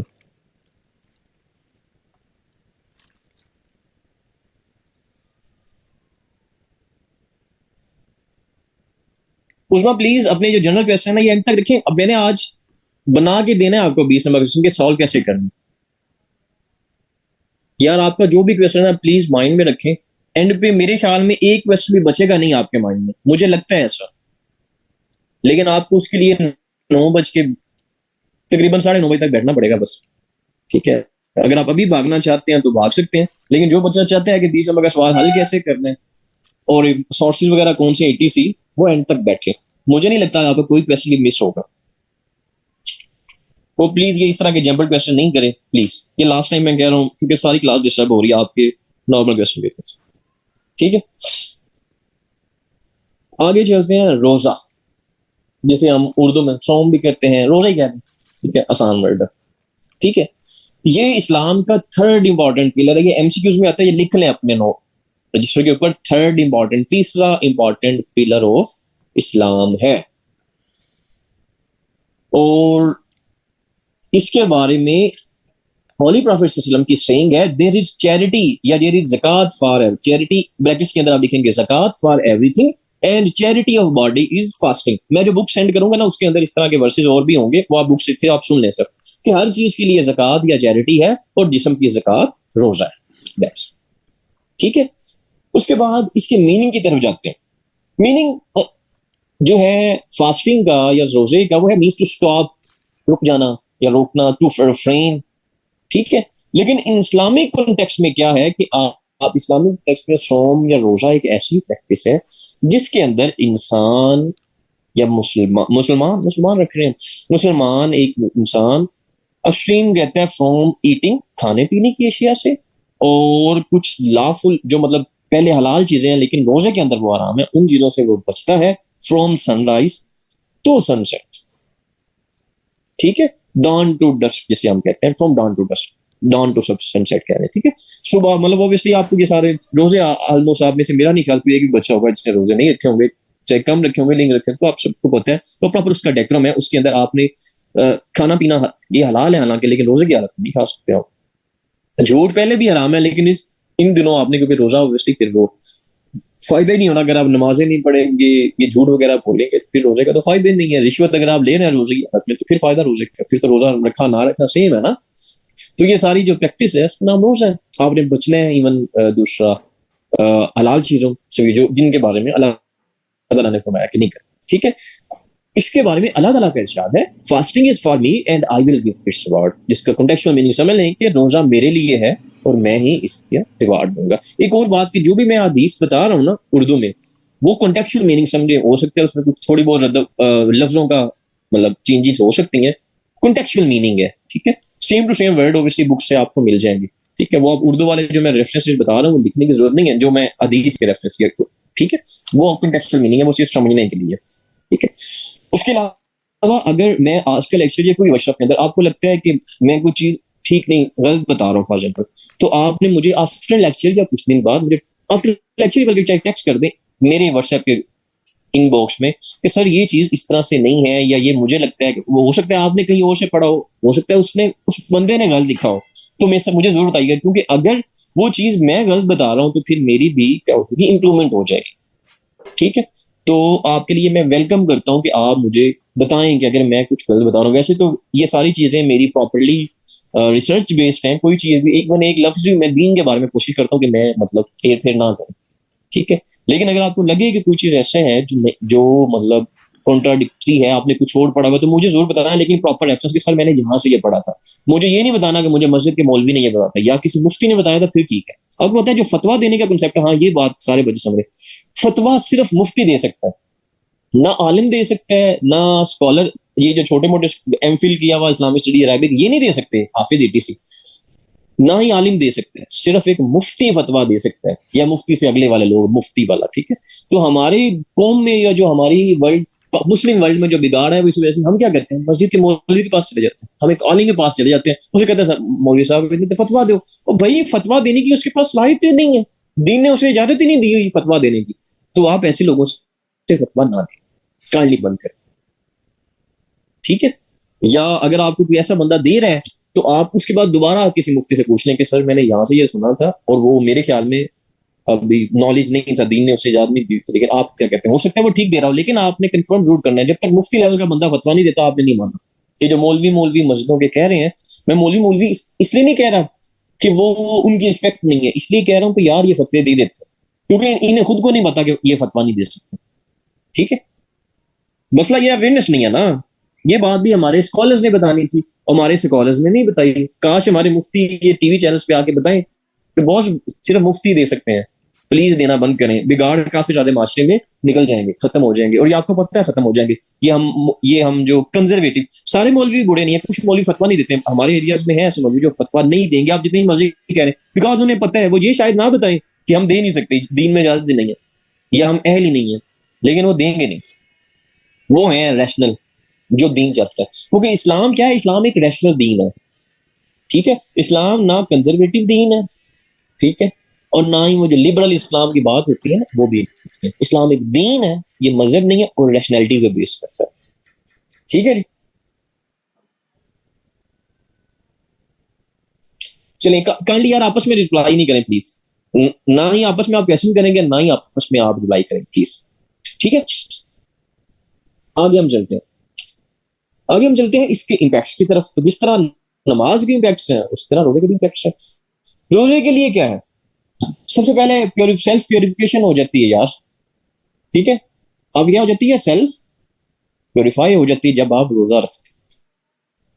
सेकंड इम्पैक्ट, ओबीडियंस ऑफ अल्लाह, क्योंकि जब आप रोजा रख, अल्लाह ताला की कमांडमेंट है ना, अल्लाह ताला की इबादत है, फर्ज है हम पे, तो करते हैं तो अल्लाह ताला की ओबीडियंस पे। जब आप सुबह से शाम तक अल्लाह ताला की कहने पर या अल्लाह ताला के हुक्म को बजा लाते हुए आप ये काम करते हैं, तो अल्लाह ताला की ओबीडियंस आपके अंदर बाकी नमाज जैसे है। सबसे ज्यादा मस्जिदों में रश कब होता है, रमजान में होता है, ठीक है। तो इसी तरह अगर ये कुछ लोग रमजान में 30 दिन पूरे नमाजें 5 वक्त की सारी नमाजें पढ़ने के बाद लग जाते हैं, जो पहले एक भी नहीं पढ़ रहे होते वो लग जाते हैं, तो ऑब्वियसली इसके ये भी इम्पैक्ट है, आप दीन की तरफ मजीद राग़िब हो जाते हैं, ठीक है। उसके अलावा अटेनमेंट ऑफ अल्लाह's प्लेयर, अल्लाह ताला की खरीदी का भी जरिया है। जैसे कि हदीस है ना, fasting is for me and I will give its reward, मैं इसका रिवार्ड दूंगा, मतलब मेरे लिए है तो मैं इसका रिवार्ड दूंगा। हालांकि हर चीज का रिवार्ड अल्लाह ताला ने देना है, लेकिन इसके लिए अल्लाह ताला ने बकायदा तौर पे, मतलब हदीस कुदसी है ना, fasting is for me and I will give its reward.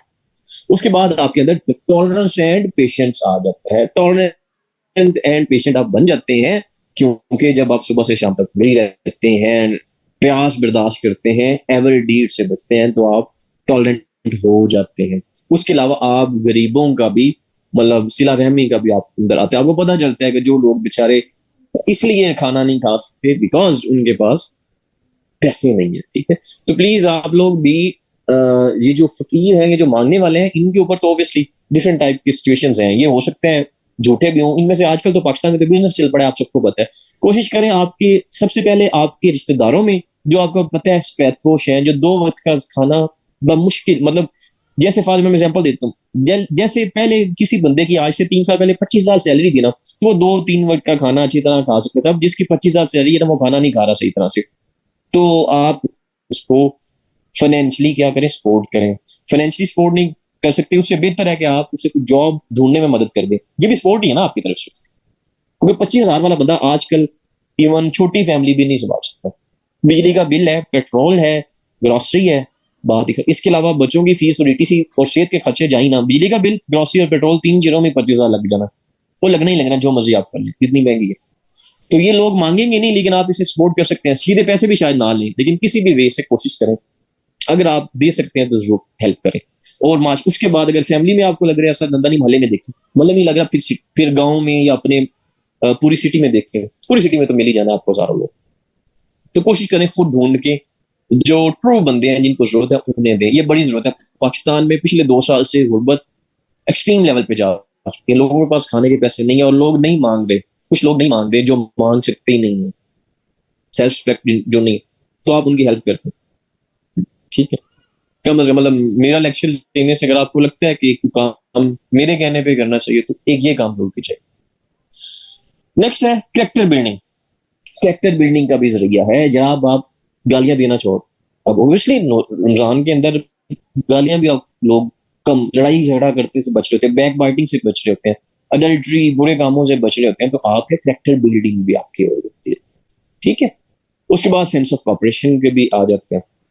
जब टॉलरेंस एंड पेशेंस आ जाएगी, कैरेक्टर बिल्ड हो जाएगा, तो भाई कॉपरेशन भी माशरे में हो जाएगी, ठीक है। जो आपकी लस्ट है, ग्रीड, आपको पता है बाकायदा तौर पे लोग रिश्वत लेना छोड़ देते हैं रमजान के अंदर, कब से लोग हैं आपको पता है, तो फिर वो ऑब्वियसली फिर ये बुराइयों से भी बचाती है आपको भी और पूरे माशरे। बस दैट्स द थिंग। ये इसके कुछ इंपैक्ट्स हैं। बाकी इंपैक्ट्स आप क्या करेंगे, आपको बुक सेंड कर दी जाएगी, नोट्स उनसे पढ़ लीजिएगा। वो 20 नंबर के सवाल के लिए ऑब्वियसली इंपैक्ट ज्यादा लिख लेते हैं, क्योंकि हमारी जो वर्कशॉप है मेजर मकसद है आपको समझ आ जाए। दीन के भी 20 नंबर के सवाल, मतलब फ्रेंकली स्पीकिंग ये नेवर, इसका स्कोप नहीं है मेरी वर्कशॉप का कि सिर्फ आपने किया 100 में से 80 नंबर ले जाएंगे, मुझे बता देंगे, मैं भी खुश हो जाऊंगा, इतना नहीं। ये है कि आप एक अच्छे मुस्लिम बनने की भी कोशिश करें, जिन चीजों को आपको नहीं पता वो भी आपको पता चले। मतलब ये जो बेसिक चीजें हैं ना, कि ये बहुत बड़ी आजकल माशरे में जरूरत है कि यार लोगों को पता चले कि इस्लाम कोई लिबरल, मतलब लिबरल मीन्स कि जो लिबरल, देसी लिबरल आजकल हमारे, कि लिबरल एक इस्लाम, इस्लाम है ही लिबरल दीन, कोई कहता है इस्लाम है एक कंजर्वेटिव दीन, ये नहीं है यार। इस्लाम एक रैशनल दीन और मजहब नहीं है। इस चीजों के अगर हम मान जाए ना पूरा मसला, तो मतलब कामयाब हो जाएंगे सारे। और जो दीन का मेजर कॉन्सेप्ट है ना, जिसकी वजह से दीन दीन इस्लाम आया, वो भी उम्मीद है काफी चीजें उसमें हो जाएंगी बेनिफिशियल। अच्छा, ये कितने इम्पैक्ट्स लिखने हैं वो मैं बात होता हूँ। नेक्स्ट आगे चलते हैं ज़कात के ऊपर। ठीक है, अब ज़कात क्या है? ज़कात है जी, इसे इस्लाम में fourth important pillar of Islam या फोर्थ नंबर पे ये पिलर कहा जाता है। ठीक है, थर्ड रोजा है, सेकंड नमाज है। इसके लिटिल मीनिंग पे अगर बात करें तो लिटिल मीनिंग है ज़कात के टू प्योरीफाई और to increase in thing, purify करना या किसी चीज में क्या करना, इजाफा करना, ये इसका लिटरल मीनिंग है।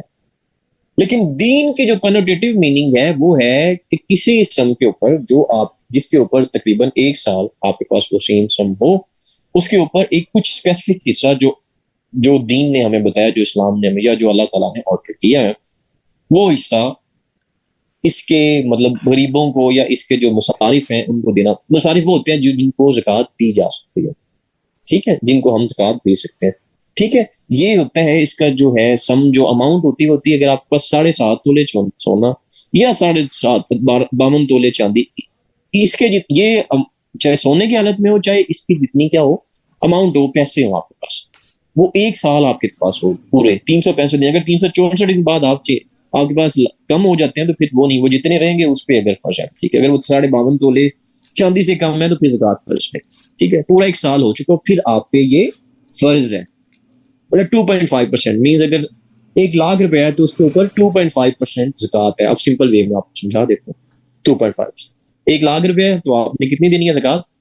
2-2.5 हजार का। लेकिन 1 लाख रुपया पे कहते हैं ज़कात फर्ज नहीं है, क्योंकि वो 52 तोले चांदी या 7.5 तोले सोना के ऊपर एक साल से ज्यादा, जैसे एक बंदे की 1 करोड़ रुपया है तो उसका फर्ज है भाई 2.5 लाख रुपया उसने ज़कात देनी है।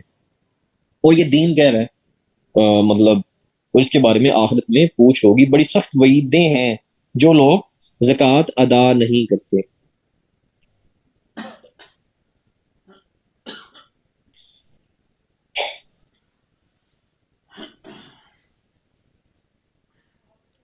आगे चल, अब बात करते हैं निसाबी ज़कात। ऑब्वियसली इसके अंदर मैं बता दिया 52 तोले सोना और 7.5 तोले चांदी 2.5% पर एनम। ठीक है, अब इसके बारे में डिस्ट्रीब्यूशन ऑफ ज़कात है कि ज़कात किन किन चीज़ों लोगों को दी जा सकती है या इम्पैक्ट्स ऑफ ज़कात है, तो काइंडली वो बता देता हूँ। ठीक है, मसाकीन है जिन्हें हम फुकरा एंड मसाकीन पुअर पर्सन्स बेसिकली कहते हैं, वो है। उसके बाद आमलीन है जिन्हें हम कलेक्टर्स ऑफ ज़कात, उर्दू वाले आमलीन लिखेंगे। उर्दू में जिन लोगों को लगता है ना ये टर्म्स हम नहीं लिख सकते, तो भाई उर्दू आपके लिए नहीं है।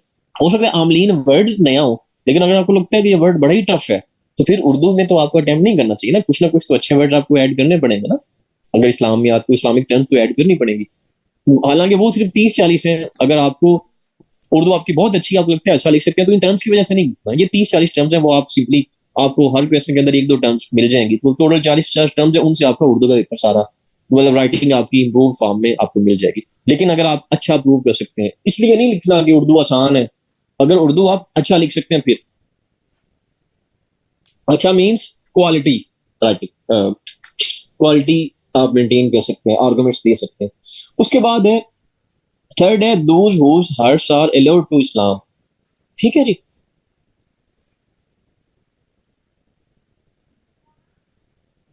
उसके बाद है अल रिकाब फ्रीइंग द स्केप, मतलब गुलामों को छुड़ाने के लिए, ये चौथा था। पांचवा है गारमीन जिसे हम डेटर्स कहते हैं, मतलब जिन्होंने लोन लिया हो, चाहे वो वैसे ज़कात वो उन पे ना मतलब, लेकिन वो लोन अपना ना अदा कर सकते हो, लोन देने के लिए आप उन्हें ज़कात दे सकते हो उस बंदे को। ठीक है, लेकिन वो खुद पे ना कर सकते हो, ये ना वो पे कर सकते हो फिर उस पर ज़कात नहीं दी जा सकती, ना ही वो कलेक्ट कर सकते। नेक्स्ट है फी सबिलिल्लाह means in the way of Allah भी आप दे सकते हैं। उसके बाद ट्रैवलर को दे सकते हैं, इब्नुल सबील इसे कहा जाता है।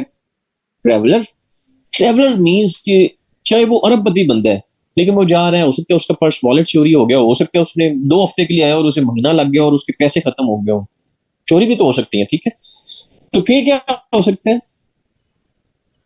फिर आप उसे ज़कात दे सकते हैं और वो ले भी सकता है। ठीक है, अदरवाइज आप ना ज़कात मतलब अगर आप ज़कात किसी ऐसे बंदे को दे सकते हैं जिसको आप दे ही नहीं सकते, तो फिर वो ज़कात का बेनिफिट नहीं मिलना। ठीक है, और जो ले रहा है उसे भी सख्त गुनाह ऑब्वियसली।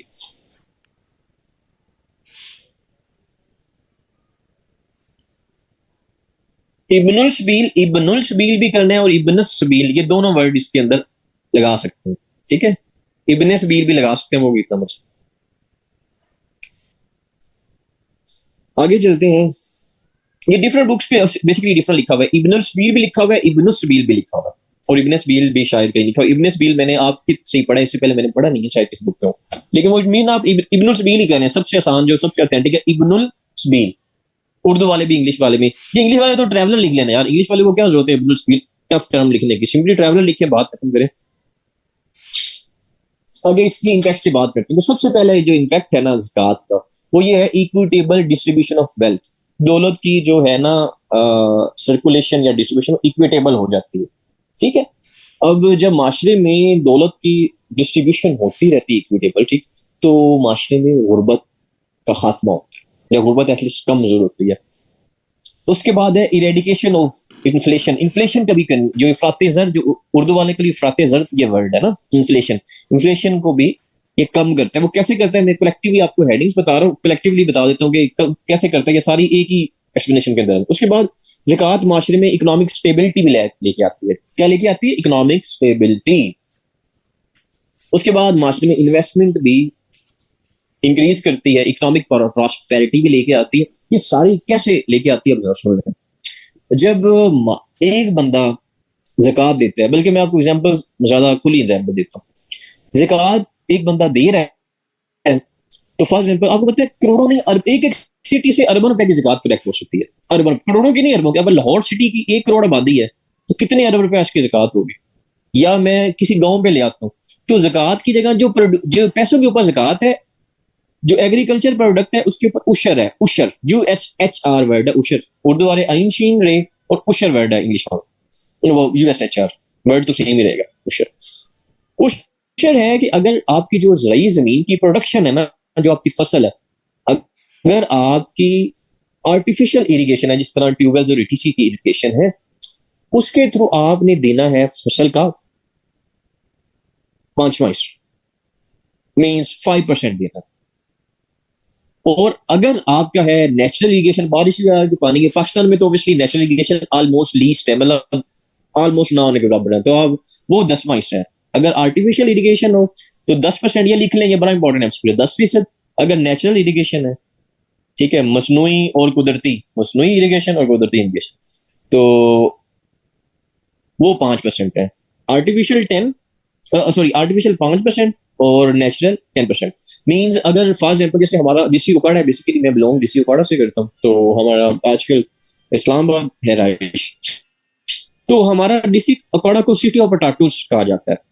तो वहां पे ना आलूओं की एक फसल पे ना मतलब 5 लाख या 10 लाख का 1 एकड़ बिक रहा होता है, और लोगों के पास 1000 एकड़ 2-2 हजार एकड़ है।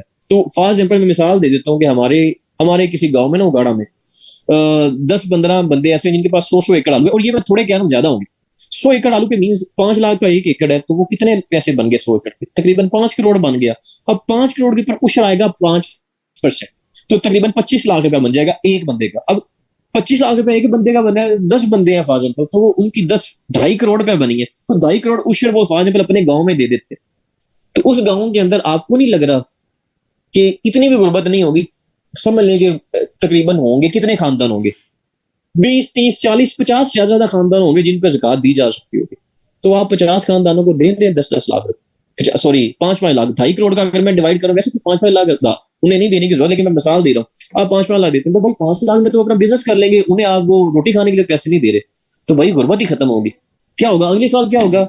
उनमें से कोई 50 में से 5-10 खानदान फॉर एग्जाम्पल दोबारा दिवालिया हो चुके, 40 खानदान अपनी इज्जत वाली रोटी खा रहे होंगे, तो बाकी जो पैसे होंगे अगले साल वो आप साथ वाले गांव को दे दें। मतलब एक चेंज स्टार्ट हो सकती है। लेकिन मसला क्या है, लोग देते नहीं है। जिसकी 1 करोड़ की फसल आती है वो 5 लाख देता नहीं है। बहुत कम लोग हैं जो देते हैं। मतलब ट्रस्ट मी, मैंने सिर्फ एक ही दोस्त को देखा है, मेरा एक दोस्त है जो एग्जैक्ट ज़कात देता है, जितनी देनी चाहिए उतनी ज़कात देता है। अदरवाइज कोई करोड़ में से लाख रुपया दे रहा होता है, कोई 50,000 दे रहा होता है, कोई दे ही नहीं रहा होता। हालांकि ये फर्ज है। अगर ज़कात और उशर बिल्कुल इसी तरह से जिस तरह से देना चाहे सारे लोग पाकिस्तान में देना शुरू कर दें, तो पाकिस्तान में गुर्बत का खात्मा हो सकता है। और इसकी एग्जांपल मैंने आपको गांव बेस पे बता दी है। मैं एग्जांपल देता हूँ लाहौर की अगर ज़कात कलेक्ट करें ना तो अरबों रुपया बनेगी, 1 अरब नहीं बनेगी, अरबों रुपया बनेगी। तो आप सोचें, लाहौर का एक मोहल्ला पकड़ लेते हैं, उसमें फॉर एग्जाम्पल 100 खानदान गरीब है, तो उनको दे दें आप लाख लाख रुपया, 2-2 लाख, चलो 5-5 लाख दे देते हैं, तो कितने खानदानों को 5 लाख डिवाइड बाय 1 अरब, 5 लाख पे आप एक खानदान को दे रहे हैं, डिवाइडेड बाय 1 अरब, कितने खानदानों को आप पैसे दे दें? और ये 1 अरब है, कितने अरब बनेगी ज़कात? मसला लोग देते नहीं।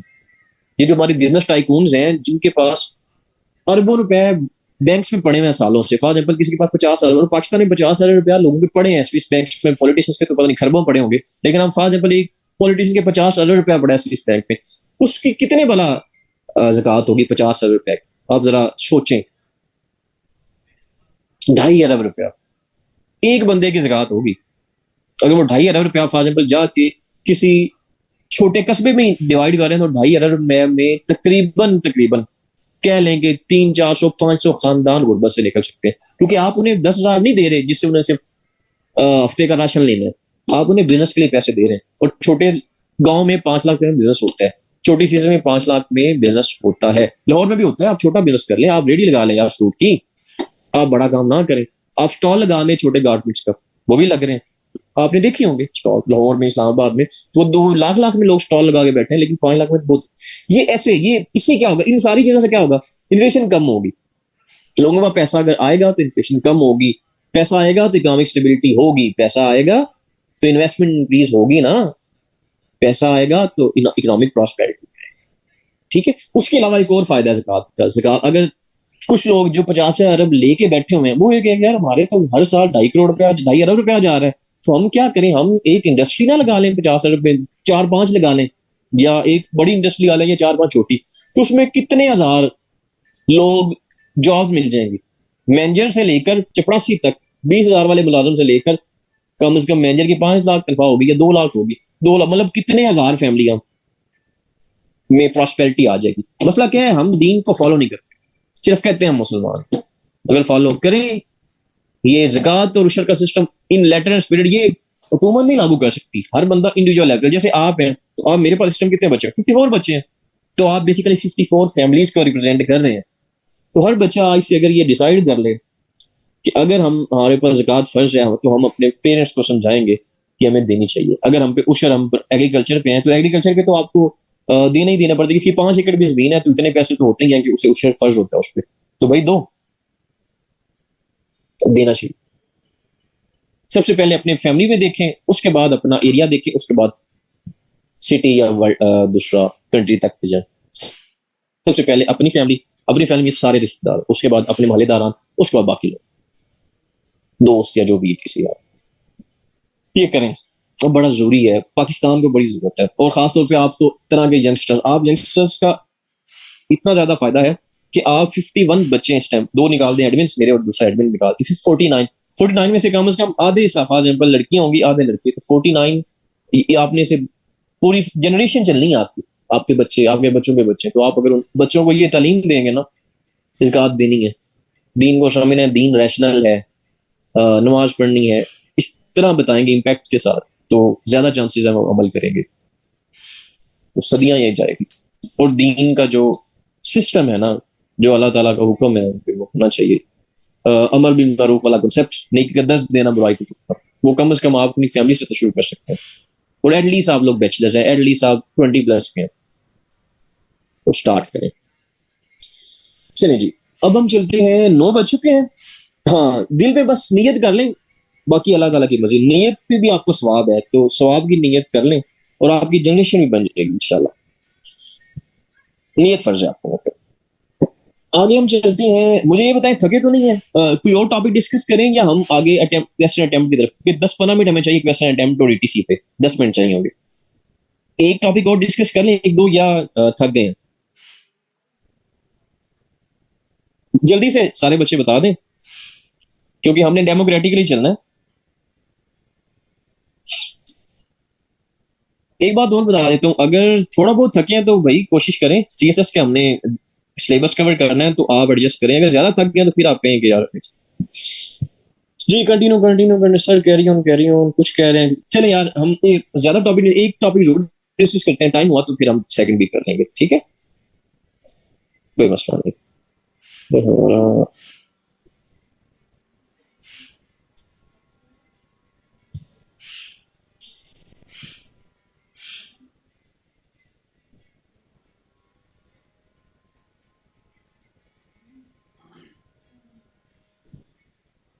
क्वेश्चन बस ठीक है, 5 मिनट के बाद हम क्वेश्चन अटेम्प्ट करेंगे, जस्ट 5 मिनट्स और ना, मतलब कंटिन्यू करें, क्योंकि अब हमने वो पीडीएफ फॉर्म।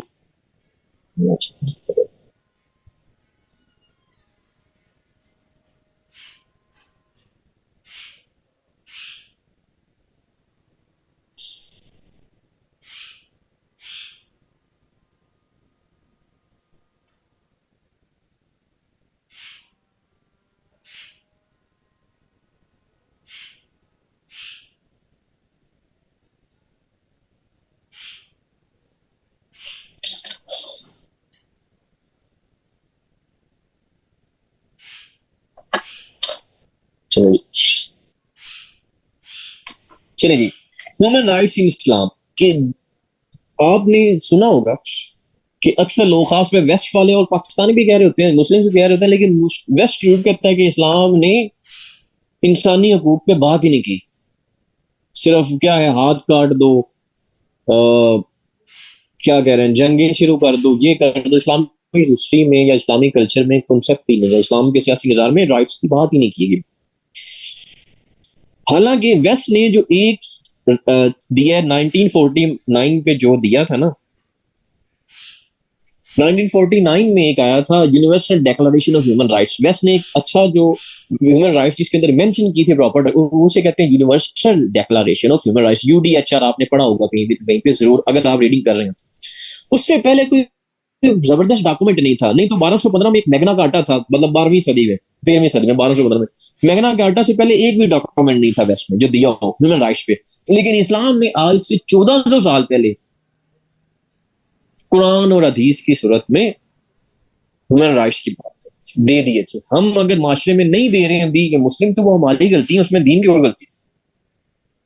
ठीक है जी, हम चलते हैं ह्यूमन राइट्स इन इस्लाम। सबसे पहला जो ह्यूमन राइट्स है इन इस्लाम वो है रिस्पेक्ट फॉर ह्यूमैनिटी। ठीक है जी, अब इसके लिए अगर हम हदीस की बात करें, पहले रिस्पेक्ट फॉर ह्यूमैनिटी से पहले इंट्रोडक्शन के अंदर या इसके ना वर्सेस के लिए, तो है we have honoured the sons of Adam, हमने बनी नो इंसान या बनी आदम को इज्जत बख्शी। लक़द खलक़नल इंसान फी अहसनी तक़वीम, हमने इंसान को बेहतरीन सूरत में पैदा किया। ठीक है, we have indeed created man in the best of moulds. ठीक है, हम आते हैं अपने टॉपिक है रिस्पेक्ट फॉर ह्यूमैनिटी कि we have honoured the son of Adam. इसमें आप ये वर्स दे देंगे वलक़द करमना बनी आदम, ये वाला, और ये इसे एक्सप्लेन कर दें कि हमने बनी आदम को इज्जत बख्शी है। आप किसी को भी इज्जत मजरूह नहीं कर सकते। अगर किसी का राइट है तो अगले की ड्यूटी है कि आप मजरूह नहीं कर सकते, जो करेगा वो गुनाह का मतलब सजा व जज़ा कंसेप्ट द एंड में उसको। नेक्स्ट इज इक्वालिटी का कंसेप्ट है कि कोई भी एक दूसरे से क्या है फजीलत नहीं रखता। कोई अजमी हो, कोई अरबी हो, कोई गोरा हो, कोई काला हो, कोई कास्ट सिस्टम ईटीसी पे कोई फकीयत नहीं है। सिर्फ फकीयत की बुनियाद है तकवा, तकवा। तो इक्वालिटी का कंसेप्ट है। नमाज के जरिए भी इक्वालिटी का कंसेप्ट दिया जा रहा है। हर इबादत में आपको इक्वालिटी कंसेप्ट दिया जा रहा है कि सब पे सेम तरह से फर्ज है। कोई नहीं है कि अजमी इस तरह पड़ेगा, अरबी इस तरह पड़ेगा, कोई है कंसेप्ट? बिल्कुल नहीं है। वो हमने अगर डिस्क्रिमिनेशन कोई कर ली है, हमने बीइंग इंसान तो कर ली है, अल्लाह ताला ने डिस्क्रिमिनेशन नहीं की। इक्वालिटी कंसेप्ट कि तमाम मुसलमान आपस में भाई भाई हैं, अली की तो सही है ना, तमाम मुसलमान क्या है आपस में भाई भाई हैं, तो इक्वल होंगे, भाई भाई इक्वल होते हैं ना। Next is freedom. इस्लाम में फ्रीडम का कंसेप्ट है। हजरत उमर का इस बारे में कौल है, why have you made slaves of those whose mothers had given birth to them free. क्योंकि हजरत उमर अनु के दौर में ये जो गुलामों का सर्वेंट वाला जो सिस्टम था वो खत्म कर दिया गया। उसके बाद इस्लाम में ये सिस्टम चाहे अगर किसी ने किया है राइज तो वो गलत है, क्योंकि हजरत उमर के बाद ये सिस्टम टोटली तौर पे इसके दरवाजे बंद कर दिए जा चुके थे, गुलाम रखना। और अमेरिका में 19वीं सदी तक गुलाम रहे हैं। आप सबको पता है जो यूएस हिस्ट्री वाली या सिविल राइट्स मूवमेंट्स, इब्राहिम लिंकन वाला जो दौर था, ठीक है जी, वो किस लिए थी? Civil war, sorry civil war वाला। और ब्लैक्स के जो राइट्स हैं, ठीक है, वो सारी चीजें अगर यूएस हिस्ट्री वालों ने पढ़ी होंगी तो बॉस वो 19वीं सदी तक वो गुलाम रखते रहे। और इस्लाम ने जो हजरत उमर के दौर में हमारे जो सेकंड कैलिफ थे ना, वो कंट्रोवर्सी जरूर है, शिया को इसमें कंट्रोवर्शियल है, लेकिन खलीफा तो वो थे ना। वो तो शिया भी कहते हैं वो खलीफा जरूर थे, चाहे उनकी अपॉइंटमेंट में किसी को इशू था या उनके इलेक्ट होने में किसी को इशू था, लेकिन सारे शख्स मानते हैं कि वो हजरत अबू बकर पहले खलीफा थे, दूसरे थर्ड हजरत उस्मान थे, चौथे हजरत अली थे। ये सब पता है, सारी बुक्स में लिखा हुआ है, चाहे शिया की, चाहे सुन्नी की, चाहे अहले हदीस है, चाहे जो भी, इस पे कंट्रोवर्सी नहीं है। नेक्स्ट इज जस्टिस का कॉन्सेप्ट है। क्या चीज है?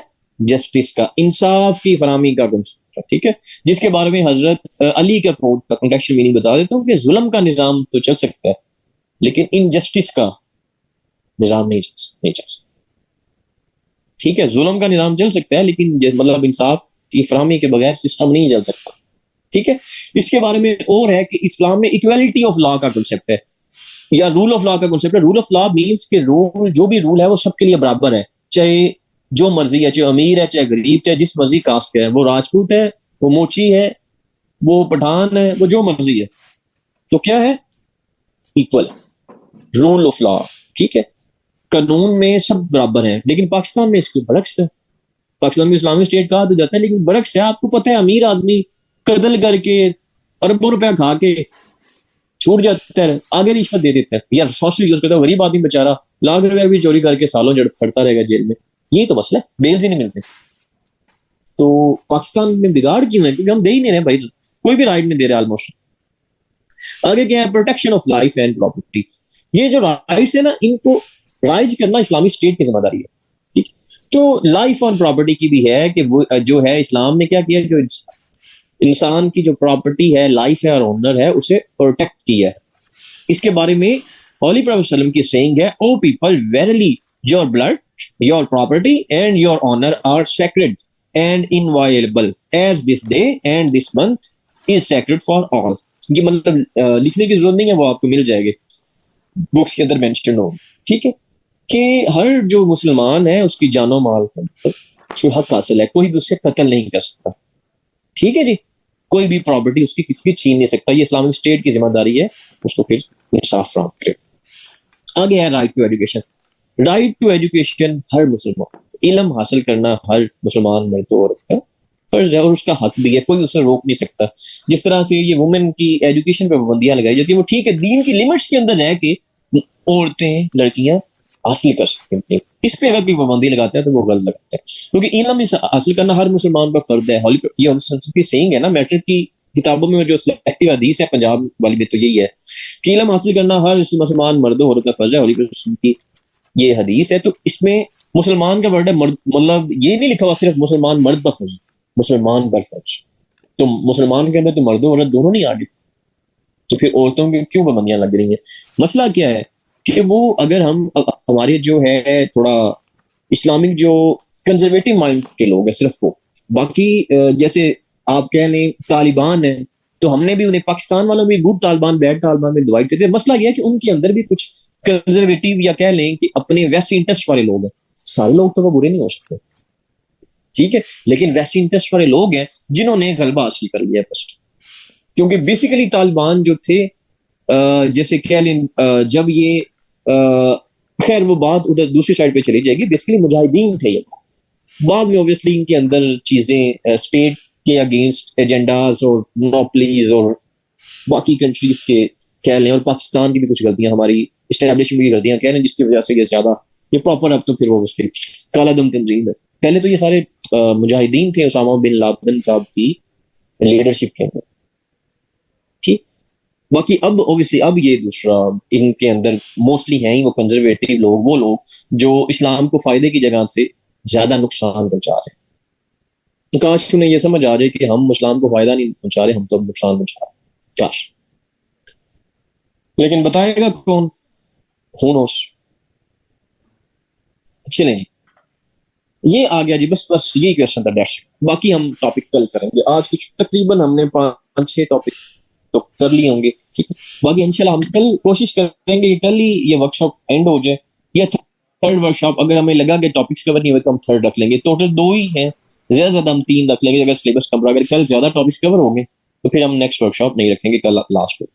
ये मैं अभी से अनाउंस कर रहा हूँ, लेकिन कल जरूर है। कल जो आपकी वर्कशॉप है कल भी इतने बजे होगी, 7:30, और कल हम कोशिश करेंगे 9 मतलब 9:15 तक का खत्म करेंगे। आज हमारी तकरीबन 9:20 या 25 तक खत्म होगी। 9:20 तक जरूर लगे, क्योंकि अब सबसे इंपॉर्टेंट पार्ट आने वाला है, क्वेश्चन कैसे अटेम्प्ट करना है 20 नंबर का, और उसमें आयात कितनी देनी है, हदीस कितनी देनी है, हेडिंग्स कितनी होनी चाहिए, लेंथ कितनी होनी चाहिए, वो सारे सवाल जो आप 10-12 लोगों ने पूछे हुए थे बार बार, वो करेंगे। ऐसा ना आप याद ना बाद में पढ़ लीजिएगा, ठीक है। अब एक बच्चे के लिए नमाज ऑब्वियसली पढ़नी है सबने, तो आप बाद में पढ़ लीजिएगा, आफ्टर क्लास पढ़ लीजिएगा, या दरमियान में 10 मिनट ब्रेक लेके कर लीजिएगा, वो ऐसा कुछ मतलब। ऑब्वियसली अगर मैं इसे 7 बजे करता हूँ तो फिर भी नमाज का है, ठीक है, तो वो नमाज चलना ही चलना। इवन जैसे कराची है, कुछ एरियाज में वो 8:30 भी वहां पे जमात हो रही होती है, तो अब वो एडजस्ट कॉमनली ये करना होता है, वो स्लॉट जो मेरे पास इजीली अवेलेबल हो अकेडमी की तरफ से, या मतलब जो भी है एलडीसी अकेडमी को छोड़ें, ऑब्वियसली मेरे पास टाइम होगा तो मैं पढ़ा पाऊंगा, ठीक है। 8889 आप, खैर मैं करता हूँ। हम आ जाते हैं अपनी मोस्ट इंपॉर्टेंट थिंग पे, दैट इज 20 मार्क्स का कैसे अटेम्प्ट करना है, वो आपके सामने लिया, ठीक है। ये क्वेश्चन है, ये मेरे टाइप सिंपली टाइप फॉर्म में, अच्छा ही है, बना बनाया मिल गया। व्हाट इज नमाज, डिस्कस इंपैक्ट्स ऑफ नमाज। ये सीएसएस में पास पेपर में तकरीबन इसी तरह से आया होता। इंपैक्ट्स में उसने सीधा ही शायद लिख दिया हो impact social, moral and spiritual, ये लिख दिया, वो उसकी मर्जी है, जो मर्जी लिख दे, लेकिन आप सिंपली इंपैक्ट्स ऑफ नमाज। ये आपका सवाल है सिंपल का। सबसे पहले आपने क्वेश्चन नंबर देना है, उसके बाद ये क्वेश्चन का ये वर्ड्स लिखने हो तो लिख दें, तो ना, मैं पेपर अटेम्प्टिंग टेक्निक बता रहा हूँ। आंसर वर्ड लिखना है, ANS लिख दें, आंसर पूरा लिख दें, नीचे नंबर 1 या नंबरिंग जरूर देनी है। नंबर 1 आ जाएगा इंट्रोडक्शन। इंट्रोडक्शन आपने 10 से 20 लाइनों का लिखना है। उर्दू वाले इसमें लिखेंगे जवाब और नीचे लिखेंगे तारुफ, और नंबर 1 नहीं देंगे। इसमें आपने 10 से 20 वर्ड लिखने हैं। उर्दू वाले लिखेंगे कि नमाज या नमाज is the second most important pillar of Islam, ठीक है। इस्लाम ने बहुत ज्यादा स्ट्रेस दी है इसकी फर्जियत पे, या मतलब उर्दू वाले अगर स्टार्ट करना चाहिए, इस तरह स्टार्ट कर सकते हैं कि नमाज दीन का सुकून है, नमाज दीन की महराज है, इसकी फर्जियत के बारे में कुरान मजीद में बहुत ज्यादा दफा जिक्र आया है, ठीक है, और ये मोस्ट इंपॉर्टेंट इबादत में से एक इबादत है, ठीक है। और इस तरह से आपने इस पे लिख देना, और उसके इम्पैक्ट्स की बात कर देनी है कि इसके ये इम्पैक्ट्स हैं, equality, comma, dash dash dash, इसके कुछ इम्पैक्ट्स हैं। ये आप जो तकरीबन 10 से 20 लाइनों का आप लिख लेंगे। 10 लाइनों से कम ना हो, तो 20 लाइनों से ज्यादा ना ही लिखें, बस 20 लाइन्स इनफ है। ज्यादा जाना चाहिए तो चले जाए, लेकिन बेसिक ख्याल में 20 lines are more than enough introduction के लिए। इंट्रोडक्शन इतना ही है, बस यही करना है। आगे चलते हैं, नंबर 2, मीनिंग ऑफ नमाज। अब इसमें आपने नमाज का मतलब देना है। अगर उसका लिटरल मीनिंग आपको याद है तो लिटरल दे दें, कॉन्टेक्चुअल याद है तो कॉन्टेक्चुअल कोशिश करें। अगर मीनिंग की देनी तो कॉन्टेक्चुअल मीनिंग आपको आना चाहिए, वो आपने कॉन्टेक्चुअल मीनिंग जरूर देना। नेक्स्ट इज, क्योंकि कॉन्टेक्चुअल मीनिंग बेचारा लिटरल अगर नहीं भी दिखना तो ना लिखें, आते हैं तो लिख दे कोई बात। रेफरेंसेस रिगार्डिंग नमाज, जैसे हम उर्दू वालों के लिए नमाज के रिलेटेड जो ना, नमाज जैसे कुरानिक रेफरेंसेस रिगार्डिंग नमाज, नमाज कुरान मजीद की रोशनी में, ये उर्दू वाले लिखेंगे नमाज कुरान मजीद की रोशनी में। इंग्लिश में लिखना कुरानिक रेफरेंसेस रिगार्डिंग नमाज, या नमाज in the light of Holi Quran. अब इसके अंदर आप एक अरबिक वर्स लिख देंगे नमाज में, और उसका तर्जमा मतलब ट्रांसलेशन इंग्लिश में, ठीक है, same to same inverted commas के अंदर। ये आपका हो गया, ये आपकी। नेक्स्ट आप लिखेंगे नंबर बी, नमाज इन द लाइट ऑफ सुन्ना, मतलब हदीस की रोशनी में नमाज। वो आप एक होली प्रोफेट की सेइंग देंगे, उसका तर्जमा देंगे या ट्रांसलेशन, मतलब लैंग्वेज आपकी है। ये आपके हो गए, ठीक है, ये प्रॉपर आपका चल रहा है। ये जो आउटलाइन ना, ये मैंने आपके फायदे के लिए बनी है, पेपर के अंदर बनाने की जरूरत नहीं है। अगर बनाना चाहे तो बना ले, लेकिन ये मतलब ऑब्लिगेटरी नहीं है। पेपर के अंदर अगर कोई बच्चा ये नहीं बनाना चाहता तो ना बनाए। जो एक एवरेज बच्चा है या जिसने नॉर्मल पढ़ा वो ना ही बनाए। अगर आपने आउटलाइन बनानी है तो बहुत अच्छी बनाए, नहीं तो ना, ठीक है। और वैसे इसकी जरूरत नहीं है तो ना ही बनाए तो बेहतर है। नॉर्मली ज्यादातर लोग होते हैं नॉर्मल बच्चे, तो नॉर्मल बच्चे को आउटलाइन मेरे ख्याल में नहीं बनाए, क्योंकि अगर आउटलाइन आपकी बाई चांस बुरी होगी ना, तो उससे अगला पेज पढ़ना नहीं है, उसी पे आपको 0 या 1-2 नंबर उस क्वेश्चन में दे देगा, बात खत्म, आगे पढ़ेगा ही नहीं, अगले सवाल पे चला जाएगा।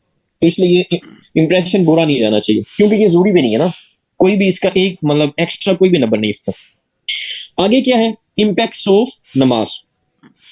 ये बात समझ आ गई है कि आउटलाइन बनाना जरूरी नहीं है। बच्चे आखिरी लेक्चर में भी या महीने बाद मुझे टेक्स्ट एडिटर आउटलाइन बनाना जरूरी है या नहीं, मैंने बता दिया जरूरी नहीं है। इन वन लाइन बनानी हो तो बना दे, लेकिन अच्छी बनाएगा बना के। उसके बाद है इम्पैक्ट ऑफ नमाज, नमाज के असरात। वो बेनिफिट्स ऑफ नमाज के सवाल दे देते हैं, तो इसे भी आप बेनिफिट्स ऑफ नमाज या नमाज के फायदे की हेडिंग दे देंगे। सबसे पहला इंडिविजुअल इम्पैक्ट्स। अब इंडिविजुअल इम्पैक्ट्स में आपने 3-4 इंडिविजुअल इम्पैक्ट्स दे देते हैं, purification of soul, peace of mind, या इस तरह के ना, इस तरह की, या इंडिविजुअल में और भी जो आपको इम्पैक्ट मिलता है वो आपकी मर्जी, ऑब्वियसली आप पढ़ेंगे, पढ़ के ही देंगे पेपर है में, तो आपने देना ही नहीं ऑब्वियसली। 3-4 आपने इंडिविजुअल इम्पैक्ट बताने हैं, उसके बाद बाकी 4 ही बताएं कलेक्टिव, मतलब जो इसके माशरती इम्पैक्ट्स हैं या माशरती फायदे वो लिख देंगे। इक्वालिटी का कंसेप्ट है जो, और इस तरह के जो मैंने पढ़ाए हैं बाकी बुक से आपको मिल जाएंगे।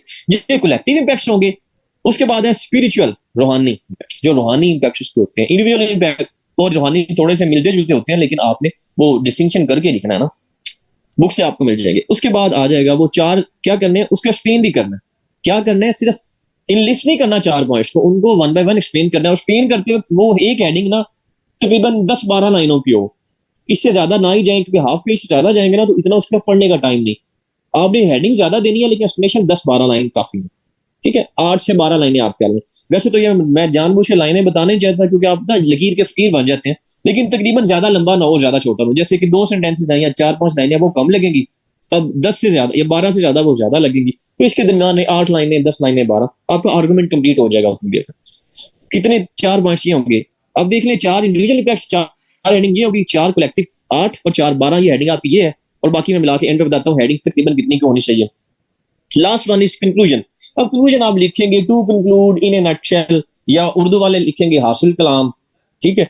और आप लिख देंगे मुख्तसरन ये कि नमाज, ओब्वियसली इसका कंक्लूजन लिख देना 10 से 20 लाइन, ये भी बल्कि मैं मेंशन कर देता हूँ बाद में, ये बड़ा मसला है। आपको पता है ये इतना डिटेल में बताने के बावजूद भी आप कुछ बच्चे ना मैसेज कर रहे होते हैं इनबॉक्स में, सर कंक्लूजन कितनी लाइनों का होना चाहिए। तो भाई यहीं पे समझ लें। अभी अगर आप किसी के साथ गपशप कर रहे हैं या साथ में लेक्चर ले रहे हैं, तो फिर तो फायदा नहीं होना ना।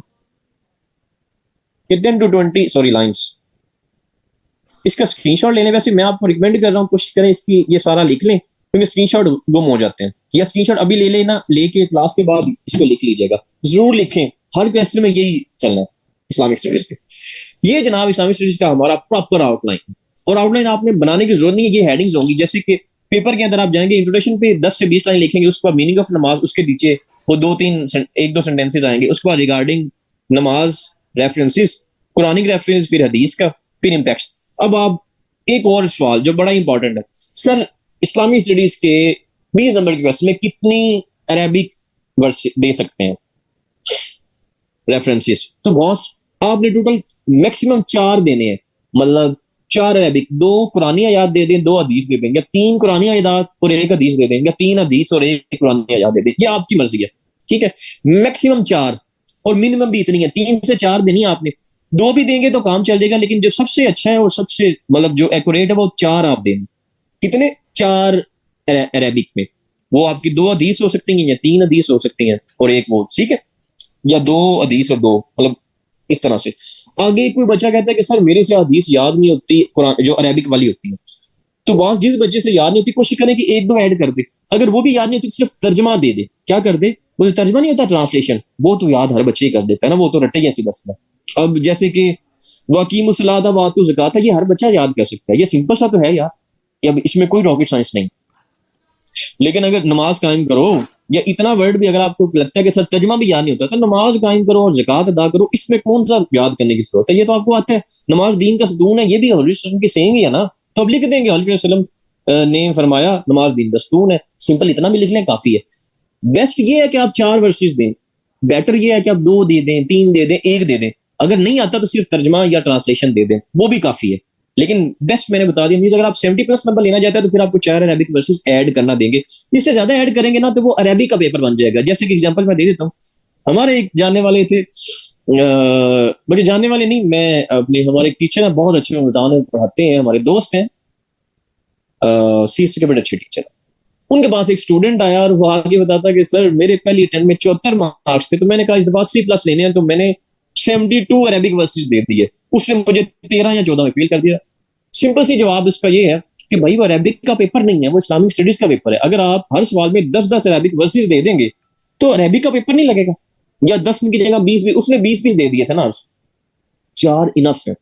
इससे आपका लिटरली स्पीकिंग 80 तक आप जा सकते हैं, 80 प्लस भी जा सकते हैं 4 अरेबिक वर्सेस। इससे कम दे दें 70 प्लस, इससे भी मतलब आप एक भी अरेबिक वर्सेस ना दें तो 70 फिर भी आ जाएंगे। लेकिन यार याद करना इतना मसला है, छोटे छोटे अरेबिक वर्सेस कभी भी बड़े नहीं याद करने, वो भूल जाने हैं। और आप नहीं लगाने, वो जो जबर जेर है वो नहीं लगाने, आगे जो लिखा होता है ना, मतलब सूरत वो अल बकरा के, इसके अगर आपको याद कर लें ठीक है, याद नहीं होता तो सिर्फ अरेबिक वर्सेस काफी है, उसका तर्जमा काफी है। ठीक है, ये भी बात खत्म होगी कि मैक्सिमम कितने दे सकते हैं, या अगर हमें याद नहीं होती तो हम क्या करें। ये सवाल भी क्लियर हो गया होगा। अब कोई क्वेश्चन है तो पूछें, पर हेडिंग नहीं पर क्वेश्चन। बाज खान साहब क्या कर रहे हैं यार, मजाक कर रहे हो? बाज खान ने क्वेश्चन ऑफ जो सेंचुरी बोला है कि सर 4 अरेबिक वर्सेस पर हेडिंग देंगे, यार मजाक कर रहे हो? अरे बात इसमें, मेरा बड़ा अच्छा स्टूडेंट है, बड़ा कॉम्पिटेंट बच्चा है, तो मैं इसे जोक कर रहा हूँ, बाकी मैं नए बच्चों को ना दूसरा जोक नहीं करता। ठीक है, बाज एक कॉम्पिटेंट बच्चा, तो ठीक है, ये मेरे पास ऐसे का स्टूडेंट है और काबिल बच्चा, इसलिए मैं स्ट्रगल में किया कि यार 4 अरेबिक वर्सेस से डर ही लगना है। मैंने भी डर जाना है कि यार बच्चा कैसे लिख गया 4 अरेबिक वर्सेस हर हेडिंग में। ठीक है, बाकी यार इमोजीज ना लगाइए, जिसने इमोजीज लगाई है इमोजीज पे पाबंदी है। ठीक है, अब आपको समझ आ गया होगा पूरे सवाल में यार 3 दे दो, 2 दे दो, 1 दे दो, 0 दे दो, तर्जमा जरूर देना बस। इम्पैक्ट में देने हैं बॉस। हाँ जी तारिक साहब, आप भी यार मेरे ख्याल में तारिक आप मेरे वाले स्टूडेंट ही होंगे, कैसे सवाल कर रहे हो यार? तारिक साहब, आपने 4 देने हैं अरबिक वर्सेस, एक आपने देना है कुरानिक रेफरेंस, एक सुन्ना वाले, बाकी 3 आप 2 ये हो गए, और बाकी 2 आप कहीं भी दे सकते हैं। इंट्रोडक्शन में एक दे दे या इम्पैक्ट्स में एक दे दे, वो आपकी मर्जी है बस। ठीक है, अब आपने ये तो नहीं है ना कि एक ही हेडिंग के अंदर 2 अरेबिक वर्सेस, एक ही देनी है एक हेडिंग के अंदर, बाकी आप किसी और हेडिंग में इंट्रोडक्शन में कर लें, इम्पैक्ट्स में कर दें, रेफरेंसेस में तो एक एक आ ही जानी है, इंट्रोडक्शन में, कंक्लूजन में, इम्पैक्ट्स में, जहां मर्जी अरेंज कर ले। और दूसरा ना, अब इससे आपको ये जो है ना तारीख भी मुझे लग रहा है कि मेरे वाला ही कोई पोइट्री, हाँ पोइट्री दे, उर्दू वाले, इंग्लिश वाले ना ही दें। ठीक है, या कोई इकबाल की 1-2 मतलब जो ज्यादा ही जरूरत हो, उर्दू वाले जरूर दें। मतलब एक एक क्वेश्चन के अंदर अगर 2 शेर आप दे देते हैं ना इकबाल के, लेवल हो जाएगा, तो ट्रस्ट में बड़ा मजे का हो जाएगा। एक दे दें, 2 नहीं आते, एक दे दें, नहीं आता तो कोई मसला, 70 प्लस शेर के बगैर भी आ जाएंगे। ये तो बातें हैं, बहुत अच्छा पेपर देने। ठीक, बाकी एक और है मिथ कि यार इस्लामिक स्टडीज में सबसे ज्यादा ऑब्वियसली इंग्लिश के बाद एस के बाद सबसे ज्यादा इस्लामिक स्टडीज में हर 1-2 साल बाद फेल होते हैं बच्चे। मसला क्या है? मसला ये है कि कुछ बच्चे जो अकेडमीज है ना, उन्होंने बिजनेस बनाया होगा, वो क्या करती है इस्लामिक स्टडीज को बड़े टफ कर देते हैं। वो आपको कहानियां सुनाएंगे, लोगों को इस्लामिक स्टडीज में को लाइट लेते हैं इसलिए फेल होते हैं। लाइट का मसला नहीं है, वो ठीक तरह से काम नहीं करते, तो बच्चे ठीक तरह से दीन को समझते नहीं। अगर आप दीन को समझ जाए, प्रॉपर टेस्ट दे के इनके वैल्यूएशन करवा दें, फेल नहीं हो सकते। नंबर कभी 50 आ सकते हैं, 70 आ सकते हैं, नंबर आपकी अटेम्प्ट है कि उस दिन आपने कैसा अटेम्प्ट किया, लेकिन फेल नहीं हो सकते अगर आपने दीन ठीक तरह से समझने की कोशिश की है। मसला यह है कि हम लोग किताबी कीड़े की तरह दीन को पढ़ लेते हैं, दीन को समझने की कोशिश करते हैं। हाँ जी, अब ये बात है कि ये जो इस्लामिक स्टडीज वर्कशॉप्स हैं वो तो फ्री, ऑब्वियसली लेक्चर सबके लिए फ्री ऑफ कॉस्ट था। अब दूसरा, कुछ बच्चे होते हैं जो कहते हैं कि सर हमने इवैल्यूएशन भी करवानी है, तो इवैल्यूएशन जो सेशन है वो पेड होता है। उसका मैं आपको अभी बता देता हूँ वो है, उसका मैकेनिज्म क्या है। उसका मैकेनिज्म ये है कि एक तो वो कंपल्सरी नहीं है, आपकी मर्जी है, वो ज्वाइन करना चाहिए। वो उनके लिए है जो इवैल्यूएशन पेड करवाना चाह रहे हैं, अदरवाइज आप ना ज्वाइन करें। मैं उसकी डिटेल्स बता देता हूँ कि ये 3 वीक के अंदर आपकी वैल्यूएशन होगा। 1 वीक के अंदर ना संडे वाले दिन एक टेस्ट होगा। मैं 7 दिन पहले आपको ग्रुप बना दूंगा, उसके अंदर डाटा वगैरह सेंड कर दूंगा।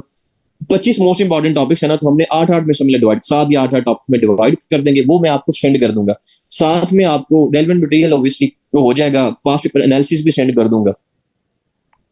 उसके बाद क्या होगा, आपने 4-5 दिन अच्छे से उससे पढ़ना है मटेरियल, ठीक है, और आपने 1 पेजर नोट्स बनाने हैं। 1 पेजर नोट्स कैसे बनाने हैं कि आपने ये जिस तरह की सारी हेडिंग्स देंगे ना, बिल्कुल इसी तरह से कोई भी क्वेश्चन है, मैं जो बुक भेजूंगा या आपके पास पहले कई इतिहास तैयार किया हुआ है, वो आपने 20 से 25 हेडिंग्स वहां पे लिख लेनी है, इंट्रोडक्शन से लेकर कंक्लूजन, सिर्फ हेडिंग्स।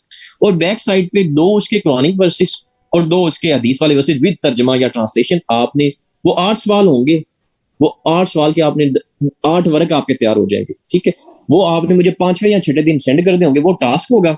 और 7वें दिन आपका टेस्ट होगा उन्हीं 8 सवालों में से। मैं आपको 3 सवाल दूंगा जिसमें से आपने 2 अटेम्प्ट करने होंगे फुल लेंथ वाले। किस तरह फुल, ठीक है। क्वेश्चन की लेंथ जो होती है ना वो 500 से 700 वर्ड्स होती है।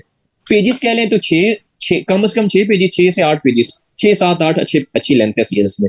लेकिन वर्ड्स काउंट करते हैं क्योंकि कुछ लोग खुला लिखते हैं, कुछ लोग तंग लिखते हैं। तो तंग वाले हो सकते हैं 5 पेजेस में 700 वर्ड लिख लें, तो 700 वर्ड इनफ है। 700 से वर्ड ज्यादा लिखा भी नहीं जाता क्वालिटी वाला, फिर वो क्वांटिटी रह जाती है बस, ठीक है। तो इसकी जो फीस है 3 वीक का, 3 इसके टेस्ट होंगे इसी तरह से।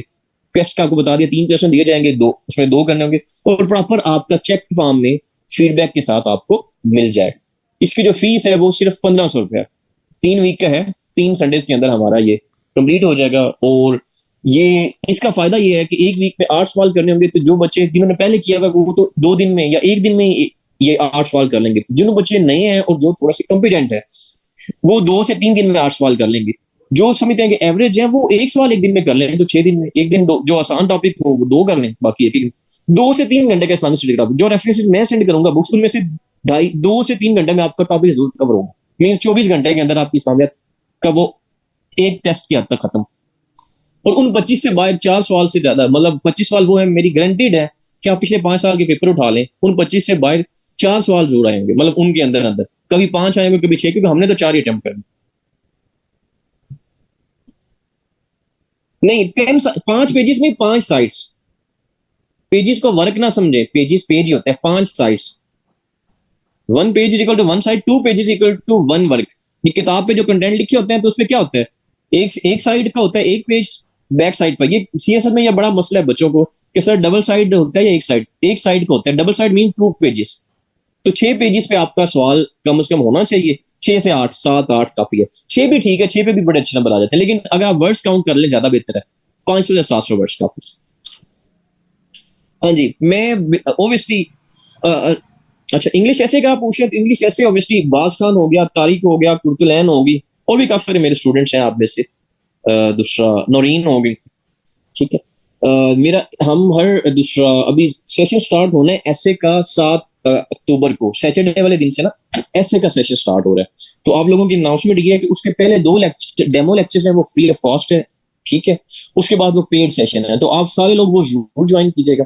उसके अंदर हम डिस्कस करेंगे कि 3 स्टेटमेंट कैसे बनाते हैं और आउटलाइन कैसे बनाते हैं, रीजंस ऑफ फेलियर क्या है ऐसे में, और दूसरा साथ में असाइनमेंट्स में, उसमें असाइनमेंट्स भी पहले 2 लेक्चर्स की असाइनमेंट्स होंगी, वो भी फ्री ऑफ कॉस्ट चेक होंगी। उसके बाद जो वैल्यूएशन सेशन में आना चाहिए वो सॉरी प्रॉपर सेशन में जो आना चाहिए जिसके अंदर आर्ट ऑफ एसे राइटिंग और ईटीसी सारा कुछ है, वो आप डेमो अटेंड करेंगे तो आपको सारी डिटेल समझ आ जाएंगी, वो आ सकते हैं, ठीक है। और वो भी ऑब्वियसली फ्री वाला जरूर आपने लेना है, पेड वाला आपकी मर्जी है। जिस तरह ये इस्लामिक स्टडी का वैल्यूएशन सेशन है ये भी आपकी मर्जी है ना। अगर आपको लगता है कि आपको करना चाहिए, आपको लगता है कि मेरा मेथड पे आपको ट्रस्ट है, सीख जाएंगे। बाकी आप में से कुछ बच्चे हैं जिन्होंने इस्लामिक स्टडीज का पहले लिया हुआ है, वो दूसरा आप जिन बच्चों ने इस्लामिक स्टडीज का सेशन इवैल्यूएशन पेड 1500 वाला जिन्होंने करना है, वो ये शाजिया असलम ने अभी कर रही है, अभी इनका आज लास्ट टेस्ट था शाजिया असलम, ठीक है। तो इंशाल्लाह एटलीस्ट मैं ये जरूर कहूंगा कि 20 नंबर का सवाल आपको बहुत अच्छा लिखना आ जाएगा। बाकी जो मर्जी है, आपका लेवल 0 पे है, आप 10 पे, आप जिस लेवल पे आप उसकी इंप्रूवमेंट जरूर होगी, ये मैं कह सकता हूँ। अगर आप इस्लामिक स्टडी का इवैल्यूएशन जो जिन्होंने ज्वाइन करना है वो मुझे व्हाट्सएप पे टेक्स्ट कर देंगे आफ्टर क्लास के सर मैंने सेशन ज्वाइन करना है, मेरी सीट रिजर्व कर रहे, ठीक है। सिर्फ 1500 रुपए, मतलब ये फीस इतनी है कि चाहे वो कोई पुअर क्लास वाला भी है ना तो आराम से दे सकता है, इसमें वो ज्यादा आपको टेंशन लेने की जरूरत भी नहीं है। फीस जानबूझ के कम रखी है बिकॉज दूसरा सबों के लिए अफोर्डेबल हो, ऑब्वियसली कोई मसला नहीं होगा। ऐसे के लिए वो इसी ग्रुप में हो जाया करेगा, आप टेंशन। आप जिस ग्रुप जो आप पेड ग्रुप जिस ग्रुप में आप आ चुके हैं ना इस टाइम नया जो आज ग्रुप बनाया है लेक्चर, उसके अंदर वो हो जाएगा सुन लिंक, वो सैटरडे वाले दिन है, ठीक। आपकी बहरहाल खैर यार जंबल नहीं करें, इस्लामिक स्टडी की आपकी नेक्स्ट क्लास वक्त कल है 7:30 बजे, या 7 बजे होगी या 7:30, मैं मेंशन कल कर दूंगा, ठीक है।